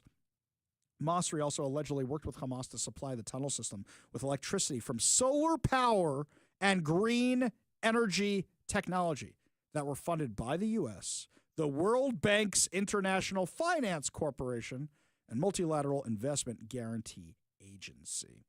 The families of the October 7th massacre victims are accusing Masri, who sits on the board of Harvard University's Kennedy School of Government, and his companies of working with Hamas and contributing to the 2023 massacre, and are seeking to hold him accountable under the U.S. Anti-Terrorism Act.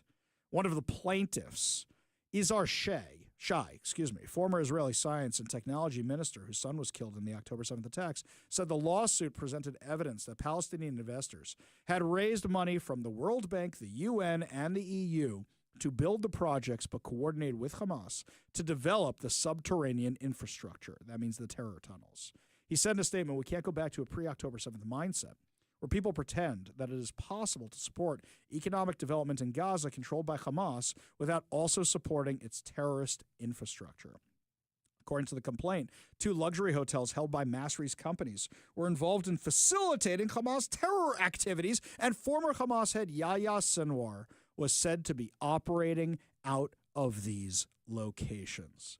If all this is proven true, how much other money went to how many other awful projects, not just here in the U.S., but also around the rest of the world? Your tax dollars may have been directly funding terrorism that killed over 44 Americans, and Americans are still being held hostage by the Palestinian terrorists right now. Lots more to discuss as the show continues. We know we were letting terrorists into this country. We know we were letting gang members into this country. So why the Democrats want to make sure they vote? We'll tell you what's going on when we come back. You're listening to the Ari Hoffman Show on Talk Radio 570 KVI.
Welcome to the Ari Hoffman Show on Talk Radio 570 KVI, your home for the politically homeless, streaming live at KVI.com and on the KVI app. If you want to be part of the most dangerous show on the airwaves, call or text the Warrior Injury Law Studio line at 206-421-5757. That's 206-421-5757. Coming up at 5:45, your chance to win fantabulous prizes, including a $50 gift card, plus we got amazing things at the Washington State Fair, which, by the way, reminder, we will be there. The KVI crew will be out at the Washington State Fair, Spring Fair, tomorrow. That's on Friday. There are different times we'll all be there. I will be there from 1 to 5. Mike will be there a little bit later in the day. And through the magic of radio, yes, you will still get fresh content tomorrow on the Ari Hoffman Show. Now, tomorrow, you might even say it's Military Appreciation Day. It is Military Appreciation Day. And in fact, if you have a valid military ID, you get into the fair for free, my friends. So if you are one of the members of our military, thank you for your service. And also come to the Washington State Fair so that way you can get your free tickets and come see all of us out at the fair. Meanwhile, got this for you. The House today passed the Safeguard American Voter Eligibility Act, or the SAVE Act, in a 220 to 208 vote. 4 Democrats joined all present Republicans in passing the bill. The bill requires proof of U.S. citizenship to be able to register to vote in a federal election.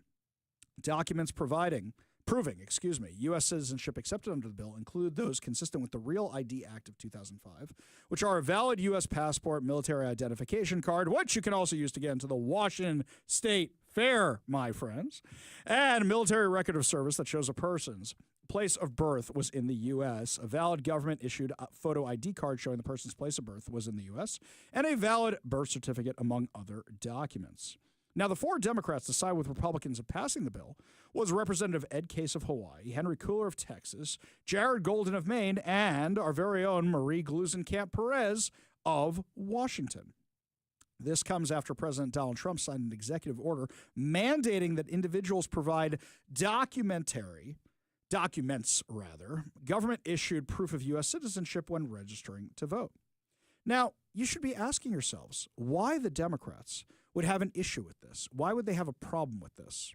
The mainstream media, I think they're all picking up the same story from the AP or some other wire service because they're all writing controversial voter ID law passes in the House.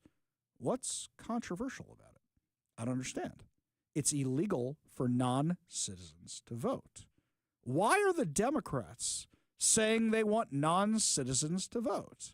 Sure, they pull out that old chestnut. Oh, it's gonna disenfranchise black people because they don't know where the DMV is. We've debunked that 1,000 times. In fact, it's the soft bigotry of low expectations to say dumb things like that.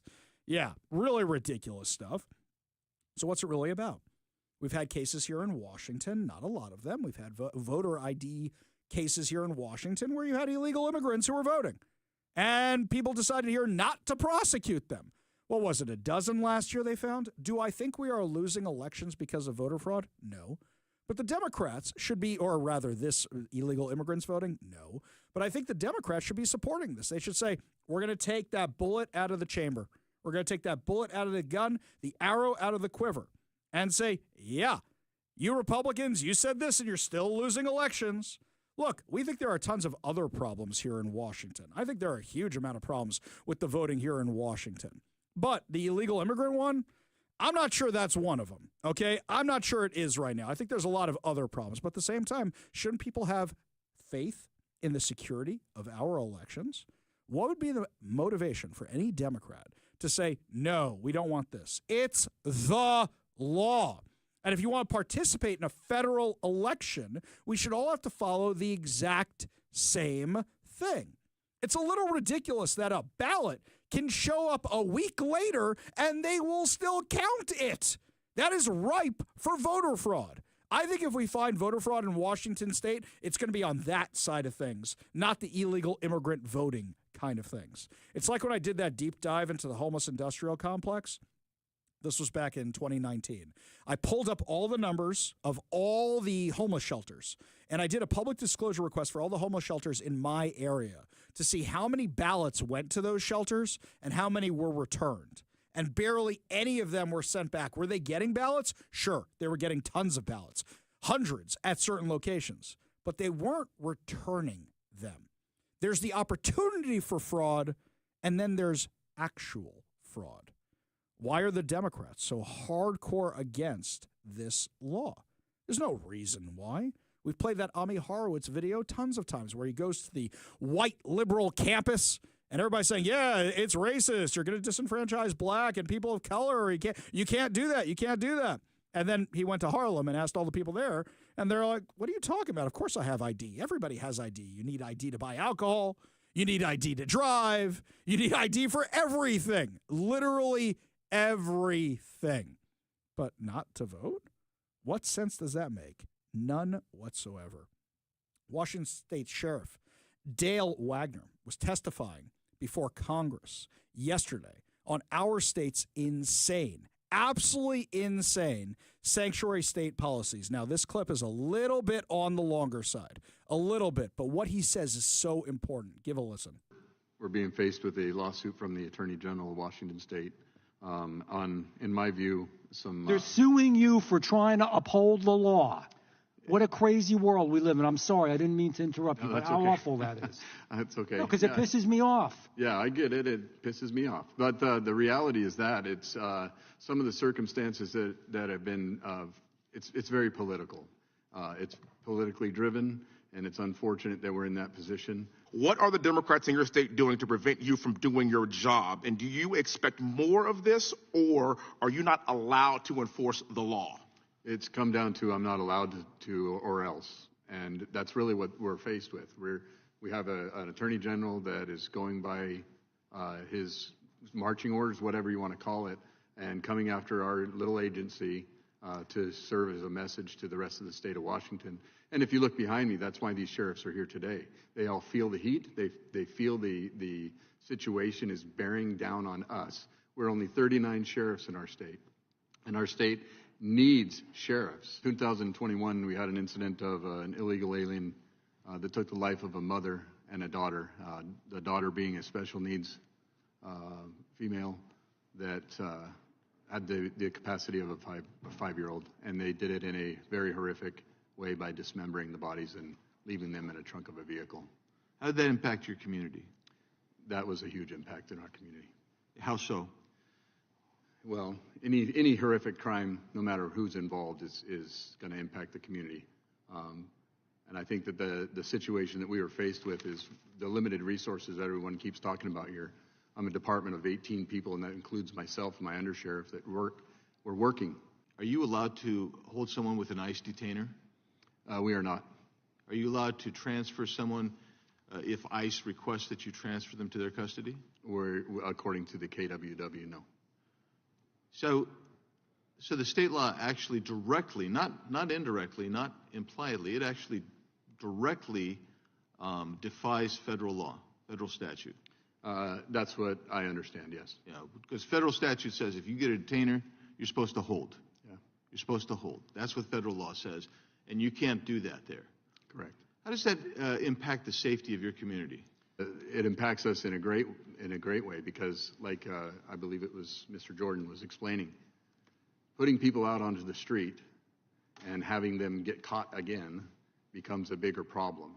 We're not arresting on immigration status. We're putting people in jail for crimes they committed in our community, and then ICE, because of public records that are available and things like that, they have the ability to find out who's in our custody and where they are and when they're released and all those kind of things, and they are basically released to their custody in the opposite way, similar to Denver in most cases. It affects us on a huge scale to not be able to communicate with another law enforcement entity. We got to stop these things that's called defund the police, and now because one side has control or whatever, now all of a sudden we have a situation where ICE is the bad guy, and now we got to get rid of ICE. We're a federal, state, local, federal should be working together on all these for law enforcement perspective to find solutions for our communities. Does it surprise you that another community is affected when there is a sanctuary community that is not honoring ICE detainers? No. does it make it more dangerous for people throughout the region, not just, let's use this example of Dane County, Wisconsin, does it make it more dangerous for people throughout a region as a result of having these sanctuary policies? I think, like the gentleman over here said earlier, I think every situation is different, every location is different, every circumstance is different. But I do think the policies matter, and the policies that we're faced with in sanctuary policy it's too hampering for the situation that we're dealing with on the ground. Sheriff Wagner, we've heard from the Democrats that and their witness that sanctuary laws make our communities safer by releasing criminals back into our communities rather than obeying the federal law that requires their deportation. What's your professional opinion? I think it's wrong. I think we need to assist each other. Do these sanctuary laws make our cities safer or less safe? Less safe. Now, you heard everything he said, and you're sitting there going, how can anybody not see that he's 100% right and that the Democrats in Washington state are wrong? How many other examples do you guys need? Every single day, ICE in Seattle and other local, or rather other federal agencies are posting the people that they are arresting and deporting. This one's from ICE Seattle today. Rafael Garcia Lopez, 26 years old, is a citizen of Mexico, arrested by ICE in Seattle and the Border Patrol in Mount Vernon, Washington. Garcia has previously been removed from the U.S. with criminal convictions in Skagit County of assault with sexual motivation, and rape of a child. This is who Nick Brown wants to keep in Washington. This is who Bob Ferguson wants to keep in Washington. This is who Washington Democrats want to keep in our state. And this is who Democrats in Washington, D.C. want to be voting. What is the benefit to society of any of that? You know well as I do, there's none. Yesterday, Como News had a story. And I thought to myself, I could have had this story, and I chose not to. I'm not judging Como News. It's a news story. I did think about doing this. I didn't because I didn't want to see it. New body camera video released in court shows responding law enforcement questioning the driver involved in the deadly crash that killed a Washington State Patrol trooper. Investigators believe Raul Benitez Santana was impaired when he crashed into Washington State Patrol trooper Christopher Gadd's vehicle while he was stopped on the side of I-5 in Marysville working a DUI patrol last March. Benitez Santana's defense attorney are now raising questions about blood evidence in the case and whether the suspect was read his Miranda rights. The suspect's attorneys argue investigators had blood drawn from the suspect before a warrant was issued, but prosecutors argue they were running out of time to get that evidence. Body camera video released in court gives a first-hand look at the initial moments officers arrived on the scene the night Gadd was killed. In the video, Benitez Santana initially told officers he was disabled on the freeway and someone hit him, but then later said someone cut him off and someone hit him as he tried to swerve out of the way. Prosecutors say Benitez Santana crashed into Gadd while speeding more than 100 miles an hour. I got a copy of the arrest report. I got a copy of the accident report. If you remember at the time, we were the ones leading this story. We broke the story that it was an illegal immigrant. We broke the story that the illegal immigrant was supposed to be deported because of assault and wasn't, because 2 days beforehand, Governor Jay Inslee signed the sanctuary cities law here in Washington, the sanctuary state laws here in Washington. We got a copy of that accident report. And normally I put these documents up online. I censored half of it because I didn't think it was right to Trooper Gadd's family, because someday his kids are going to Google it. Because what it said, and I'm going to be very vague here, but you'll get what I'm talking about, is that Trooper Gadd didn't even have time to react because his car was hit with such ferocity that he was instantaneously dead, just like that. That the car was like an accordion. That's where I'm going to leave it because I didn't want to put the gory details there. I didn't want to put those out there. And this illegal immigrant criminal who had a long, long criminal history, including driving under the influence multiple times, that This guy, once again, was driving illegally at over 100 miles an hour. Oh, and by the way, Chris Gadd was sitting on the shoulder in a speed trap. This guy was driving on the shoulder. He was so drunk. Was driving, or high, or whatever he was, allegedly.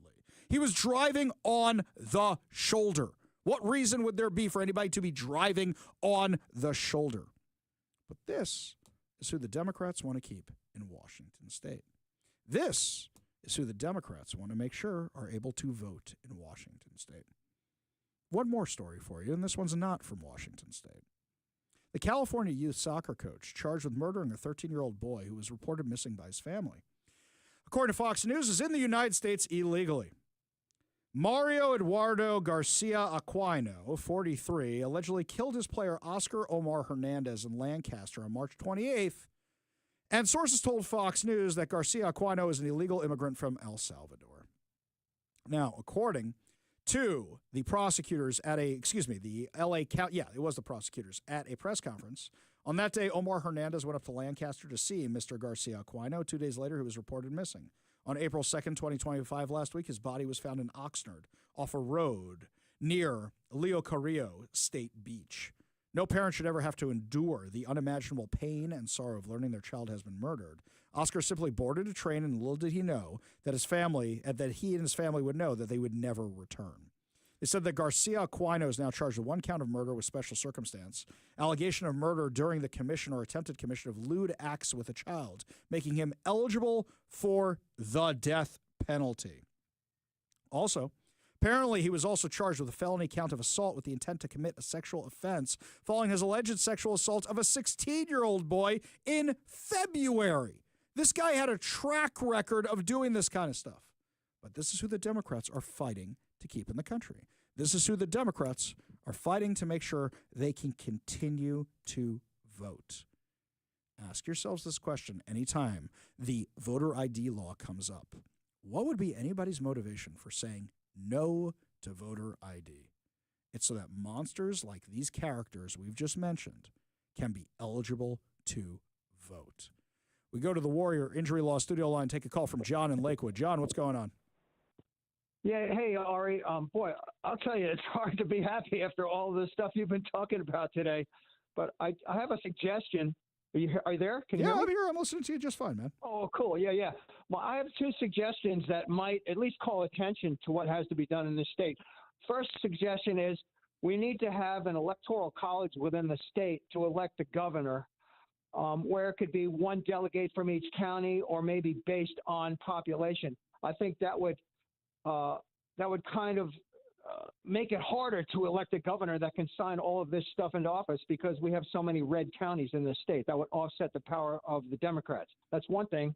The second thing that needs to be done is if you want to run for office again as a legislator or as a governor or any of the executive positions, you should have to pay an incumbency tax based on all of your income to prove that you are there to serve the people and not just get paid. So on your second term in office, you start paying 10% on all your income.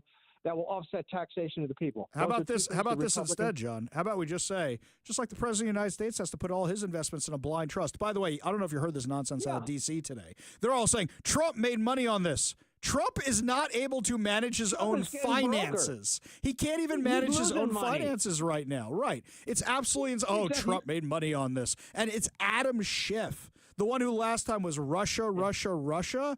But here's the thing, John. If we want to win any of these things or get in place any of the things you just mentioned, we have to win some other local elections. And the problem is I don't see a lot of GOP people stepping up and actually doing what it takes, which includes ballot harvesting, so we can win those elections. Appreciate the call. Appreciate you being part of the show. You want to be part of the show, you give us a call or a text at 206-421-5757. That's 206-421-5757. When we come back, my friends, lots more of your texts, lots more of your phone calls, plus also the final endgame on the tariffs. A lot of wins, a lot of losses, but at the end, has it shaken your faith in Donald Trump? We'll have that, plus a whole lot more. But first, right now, Todd Herman's Daily Thoughtcast on the Ari Hoffman Show.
Welcome back to the Ari Hoffman Show. Just a reminder, coming up at 5:45, your chance to win fantabulous prizes, including a $50 Daniels Broiler gift card and 4 tickets to Motorsport Mayhem Monster Truck Insanity Next Level Tour at the Washington State Fair on April 19th. Now, just a reminder that tomorrow, April 11th, is Military Appreciation Day out at the fair. That means free admission for eligible military personnel.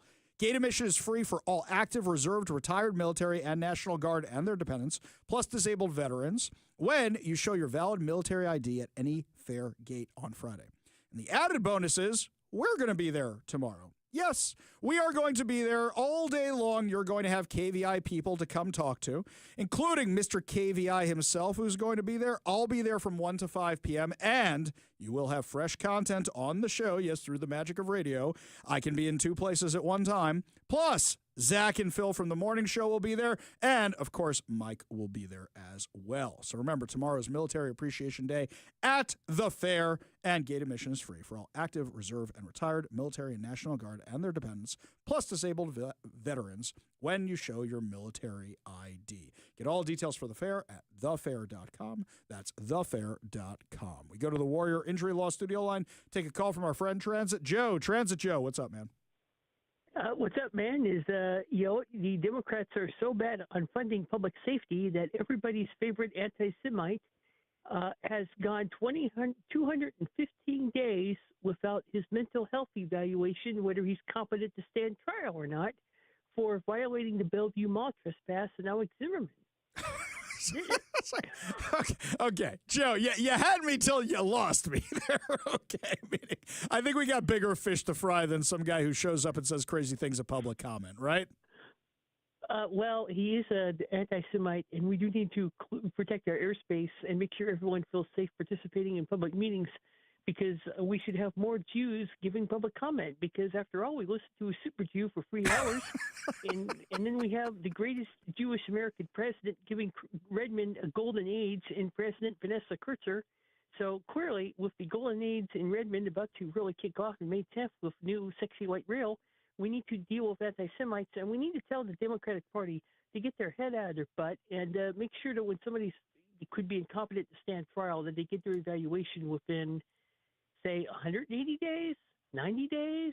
Well, how about this? How about we just get the Democrats out of office around here, because nothing's working right. Is there anything that's working well around here? In fact, Joe, I'll put this to you. I know you have complaints with transit, too, even though you love transit because you always want to make it better. Is anything running well around here? Let's remove transit from the equation. I would, because I'm, I want to say, the certain transit's running quite well, but I would say, other than that, not that much. We've got criminals running around. We've got people who are not being housed. If the Republicans had a plan to house the homeless, stop the drugs, and provide public safety, and get rid of MAGA crazy with some sanity, like Ari Hoffman levels of sanity, maybe we might actually get somewhere. There you go. There you go, my friend. Joe, appreciate the call. Appreciate you being part of the show. You want to be part of the show, you give us a call or a text at 206-421-5757. That's 206-421-5757. Now, yesterday there was a lot of back and forth about the tariffs, about the trade and such. Well, today we found out that the U.S. inflation rate has fallen to 2.4% in March, which is lower than expected. One of the things driving that down is all that money being sucked out of the stock market, being sucked out of the economy. And you may go, Ari, that's a bad thing. Well, not really. The stock market was overinflated. The economy was overinflated because all this money that should not have been in there was put in a fire hose and blown into the economy by the Biden administration and the Democrats. And what that did was devalue the dollar, drove up inflation, and now it's all coming back down. As much as everybody's freaking out about the stock market, the truth is that there's a lot of artificial money in there that never should have been in there in the first place. Now, the question is, how many rate drops is the Fed going to do? The Fed is having all these behind closed doors meetings because the problem is they don't want to give Donald Trump the win. They really don't like Donald Trump. They don't want him having the win at all. So they're supposed to do 2 this year. Now Goldman Sachs and some other financial experts are estimating that could be as many as 6 rate cuts this year. Do you know what that would do for home buying? You know what that would do for purchasing power? Do you know what that would do for companies making investments, expansion, and growth? My God, that would supercharge the economy. That's a way to get this economy booming again. That's a way to have the golden age of America. That's what we should really, really want. That's good news. Also today, we got some other good news. So a lot of our ships are being built in China. Well, Donald Trump is working to restore America's maritime dominance, and he signed an executive order to boost U.S. shipbuilding to promote national security and economic prosperity. The order, titled Restoring America's Maritime Dominance, states that the U.S. commercial shipbuilding and maritime workforce has been weakened by decades of government neglect, leading to the decline of the once strong industrial base, while simultaneously empowering our adversaries and eroding the United States' national security. Recent data shows the United States constructs less than 1% of commercial ships globally, while the People's Republic of China is responsible for producing approximately half. There's no other better example than what happened here in Washington. We are a ship state. We are a boating area. We are a boating people out here. And yet we didn't have the shipyards to build our own ferries. We don't have them here in Washington. We weren't able to do that. We had to get them from somewhere else. Governor Jay Inslee said our electric ferries would be built here. And then, nope, not going to be built here because they didn't have the capability to do so. Oh, so we'll retrofit them. Well, that's not working out well either. And now Bob Ferguson said we need to go buy them somewhere else. The fact that we can't get our own ferries here in Washington, beyond crazy. Beyond crazy. You know what else is crazy? The Seattle Times is now attacking the Seattle Police Department in the paper. When we come back, Seattle Police Officer Guild President Mike Solon is going to be joining us to respond to the ridiculous things that Danny Westneat wrote in the Seattle Times. We got that coming up next. You're listening to the Ari Hoffman Show on Talk Radio 570 KVI.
For a long, long time, we've discussed how the Seattle Times has been taken over by the far-left radicals of The Stranger. It is possibly one of the worst newspapers in the U.S. And now it seems like they just want to insult everybody. And they put out an article the other day going after the Seattle Police Department that I thought was petty, I thought was obnoxious, from Danny Westneat. And also, this reminded me of something. He's talking about how crime is going down, but the Seattle Police Department keeps saying, no, crime is really, really bad. During the autonomous zone in 2020, I remember when people like me were telling the truth about what was going on inside the autonomous zone, and those clips kept going viral and people were seeing it, that leftist reporters in Seattle would go to parks and take pictures and go, oh, Seattle's a wasteland. Oh, Seattle's a hellscape. I said, why aren't you taking pictures of Capitol Hill if you're so serious about showing what's going on here? The lies, the manipulation of the data, I got upset on the police department's behalf. And I'm not even a member of the police department, so I invited one of them on the show. Joining us now, president of Seattle Police Officers Guild, the one and only Mike Solon. Thanks so much for being with us today. Hey, all right. Happy to be here. Thanks for doing this piece. Yeah, I got to say, I was absolutely furious. Here's the headline from Danny Westneat. Cop snarky, this is Seattle slogan, misses their own big news. I assume you've seen this thing. What did you think when you saw this nonsense? Well, it's not a hit job per se in the broad scheme of SPD. It's specific to the union, the Seattle Police Officers Guild, and that's basically me as the president. And so we've been doing a campaign on X, posting stories that show the positive side of police officers given our staffing constraints, how bad it is, but we're still out there doing professional, good work despite of all the criminal justice reform on behalf of the activists that continue to push a detrimental public safety narrative. But the other side of that we do with this campaign called This is Seattle on at SPOG1952, which is our X handle, is highlight all the crime that's out there. And so to your point, we don't shy away from the reality on the street. We don't spin anything. And that's essentially what Westneat was doing here, was basically saying, hey, SPOG, you're putting bad information out there because your own department is putting out crime stats that show that crime is down, which is you and I know, Ari, that you just beautifully articulated to lay this piece out in front of everybody to hear, is that crime is now down. In fact, it's probably highest it's ever been. And the reason why the stats are reflected by the department as if it's down is because not many people are calling 911 anymore to report, say, property crime, because they realize that it's going to take hours for a uniformed officer to get there to hear their call for service. So I just, to your point about the Times, it's legacy media. And anybody that actually pays attention to legacy media and uses it as a litmus test of what's really happening out there, I think you really need to explore other avenues of media consumption to really get the real news without spin and based on ideology. So funny you mentioned social media. I saw this clip. I have not played it for you in advance. I did not send it to you in advance of this interview, so I want your reaction to this clip. This came out the other day. This was last week sometime, so before this article came out. This is from the Renton Police Department, and this is what they put out on social media. Give a listen. I'm Dennis Moynihan. I'm one of the sergeants for our directed enforcement team. We're responsible for a lot of the problems that we have downtown and trying to figure out how to solve those. And we're finding out that there's a lot of underreporting of problems, or people don't think their problem's big enough to call 911 about. So if there's anything going on that makes you feel uncomfortable, unsafe, call and let us deal with it for you. So Renton Police Department put out a video. I only played 20 seconds of it. It goes on for another minute, encouraging people to call 911 because they said people aren't even doing it. And to your point earlier, just a few months back, my wife and I were out for drinks. Somebody broke into my wife's car, shattered the window. I just called the insurance company. Why bother waiting around for the police in front of a bar when it's 1 o'clock in the morning and we want to go home? It's not even worth filing the police report because, unfortunately, you guys are so understaffed that it may not even get dealt with. And are they actually going to catch the guy when there's no cameras, no evidence, no nothing, just a broken window? And this is one of the things that's also jacking up car insurance rates in Washington because it happens so often. Yeah, I completely agree with that, and you nailed it. And it basically just highlights again how the Times will just completely cover and mislead the public, the meager amount of people that still read their dribble of the reality that's out there. I mean, they just don't want to tell you the truth. And for me, it's, if this still has influence of people, to me it's just kind of stunning because I could barely pay attention to it. But it's to the point where if they're taking a shot at the good people of the Seattle Police Officers Guild that still do the work in a professional manner, then I will address it. That's why I wanted to do this interview with you, but I'm actually going to address it on a podcast I'm going to launch tomorrow. I'll hold the line on Mike Solon, basically highlighting how the Times continues to malign and go after the men and women in uniform and try to, I think, tear down the union. So for me, it's bring it on. I will take on legacy media every day and twice on Sunday. And this is something that's not new. But I also want to say for people to understand how the underreporting is real from the public. Even internally at the SPD level, the Seattle Police Department, we've been told those that investigate assault ones, as we all know, assault one is a major felony that is egregious, right? We don't want to inflict harm on other people, or at least the attempted harm on other people. But many of those assault one complaints, we've been told to categorize as property damage.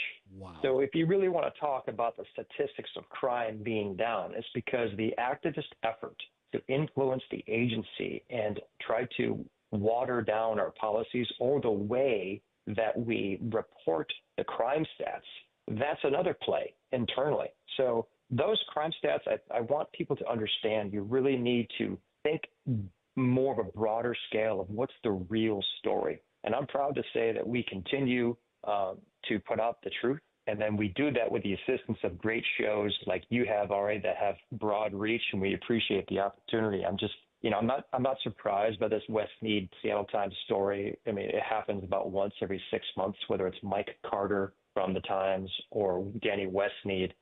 Danny Westmead didn't even have the professionalism to reach out to me or anybody in the union for comment. So it just goes to show you that they just don't care about putting truth out there or counter narrative. Their only interest is pushing a story out there, not the story. And to me, that's it's another sad example of the reality of legacy media. That's why I think more people are tuning into shows like you have already, Your Reach, and then the Jonathan Show or podcasts for the consumption of modern and up-to-date news and information. Mike, just before we let you go, I'm going to put an offer out here for a second. If I reached out to Danny Westmead and invited him to come on the show and debate you on the crime stats and what's actually happening in Seattle, would you be up for that? I would do it in a heartbeat. I'd also, I've done this before with Mike Carter or anybody at the Times that are doing a story on us that have asked for comment. I always invite them on the union's podcast, Hold the Line with Mike Solon, and they refuse because they don't want to answer the questions. And it's par for the course with so-called journalists that have an agenda that do not conduct professional reporting anymore. All it is just activism and ideology, and they're getting paid for it. And I think it's led to a good portion of why this city is in the public safety predicament that it finds itself in. And that is, I think, reminiscent of some of the bills that are in Olympia. Where is the real journalism there from legacy media holding some of these legislatures accountable for their activism that I think is leading our entire state into a real bad path? I completely agree with you. I'm going to reach out to him after this interview posts. I'll also tag him on social media. And to everybody out there in KVI Nation, Ari's Army, and of course the Big Mike Militia, and everybody who backs the blue, it'd be great if we could reach out to Danny Westmead and ask him if he'll take up the challenge. Mike Solon, president of Seattle Police Officers Guild. God bless you. God bless all of your officers. And thank you so much for joining us today. Good man, Ari. Thank you, sir. Always a pleasure. We got a whole lot more to discuss as the show continues. You're listening to the Ari Hoffman Show on Talk Radio 570 KVI.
It is time to feel good as we wrap up another amazing episode of the Ari Hoffman Show right here on Talk Radio 570 KVI. And before we get to our good news headlines or our good news giveaway, just want to remind everybody that tomorrow is Military Appreciation Friday at the Washington State Fair, which means free admission for eligible military personnel.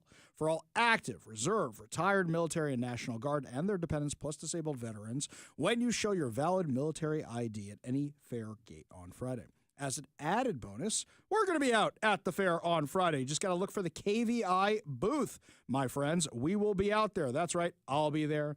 Zach will be there. Phil will be there. Mike will be there. Even Mr. KVI himself. If you need to get tickets to the fair, go to thefair.com. That's thefair.com. And yes, through the magic of radio, we will still have a full show with brand new content tomorrow, even while we are at the fair. So come out and see us. I will be there from 1 to 5. Mike will be there from 4 p.m. till around close time, sometime around there. You got Zach and Phil who will be out there earlier in the day. Mr. KVI himself will all be there tomorrow. So it'll be a lot of fun. So looking forward to seeing you there and looking forward to seeing all the members of the military as well. Now, Space Force. Speaking of military, the United States Space Force unveiled its plans to send 2 devices into space that'll act like gas stations for satellites, which increase their longevity and cut costs of relaunching. Satellites are very expensive. The massive cutting-edge machines don't just cost a ton to build, but also to launch into space and replace once they run out of fuel and is destroyed upon re-entry. So what they're trying to do is keep these things fueled up, which is pretty awesome that they're even doing that. Except me, I start thinking about the movie Armageddon. And I start thinking about what happens the last time you tried refueling at that gas station with that Russian dude, and then the whole space station blew up, and you barely got out of there with your lives. You almost lost AJ. I'm very concerned about this. I saw that movie several times, as a matter of fact. Oh, Mike's getting the microphone. Yes. Well, if only there was a theme song for the Space Force. Space Force! Space Force! Space Force! Space Force! Space Force! Space Force! Exactly right. Space Force!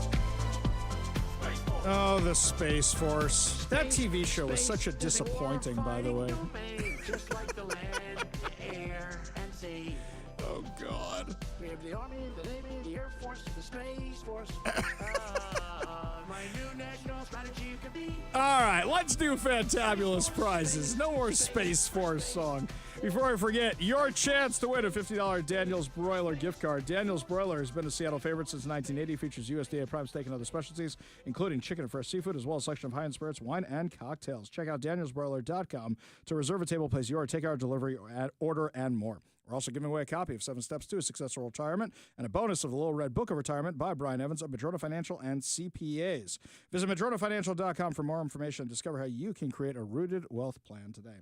Last but certainly not least, we're giving away 4 tickets to Motorsports Mayhem Monster Truck Insanity Next Level Tour at the Washington State Fair on April 19th. Get ready for an adrenaline-fueled weekend of high-octane action. Experience 3 days of extreme motorsport excitement at the Umpqua Bank Grandstand. Get your tickets now at thefair.com. That's thefair.com. All you have to do in order to win these fantabulous prizes is be caller number 10 at 206-421-5757. That's 206-421-5757. Caller number 10 wins a $50 Daniel's Broiler gift card, a copy of 7 Steps to a Successful Retirement by Brian Evans of Madrona Financial and CPAs, and 4 tickets to the Motorsport Mayhem Monster Truck Insanity Next Level Tour at the Washington State Fair on April 19th. Phone lines are open now. Give Mike a call for your chance to win at 206-421-5757. That's 206-421-5757. Well, my friends, that's going to do it for us today, but fear not, we'll be back tomorrow here and at the fair with more insane stories, more exciting guests, and, of course, more giveaways.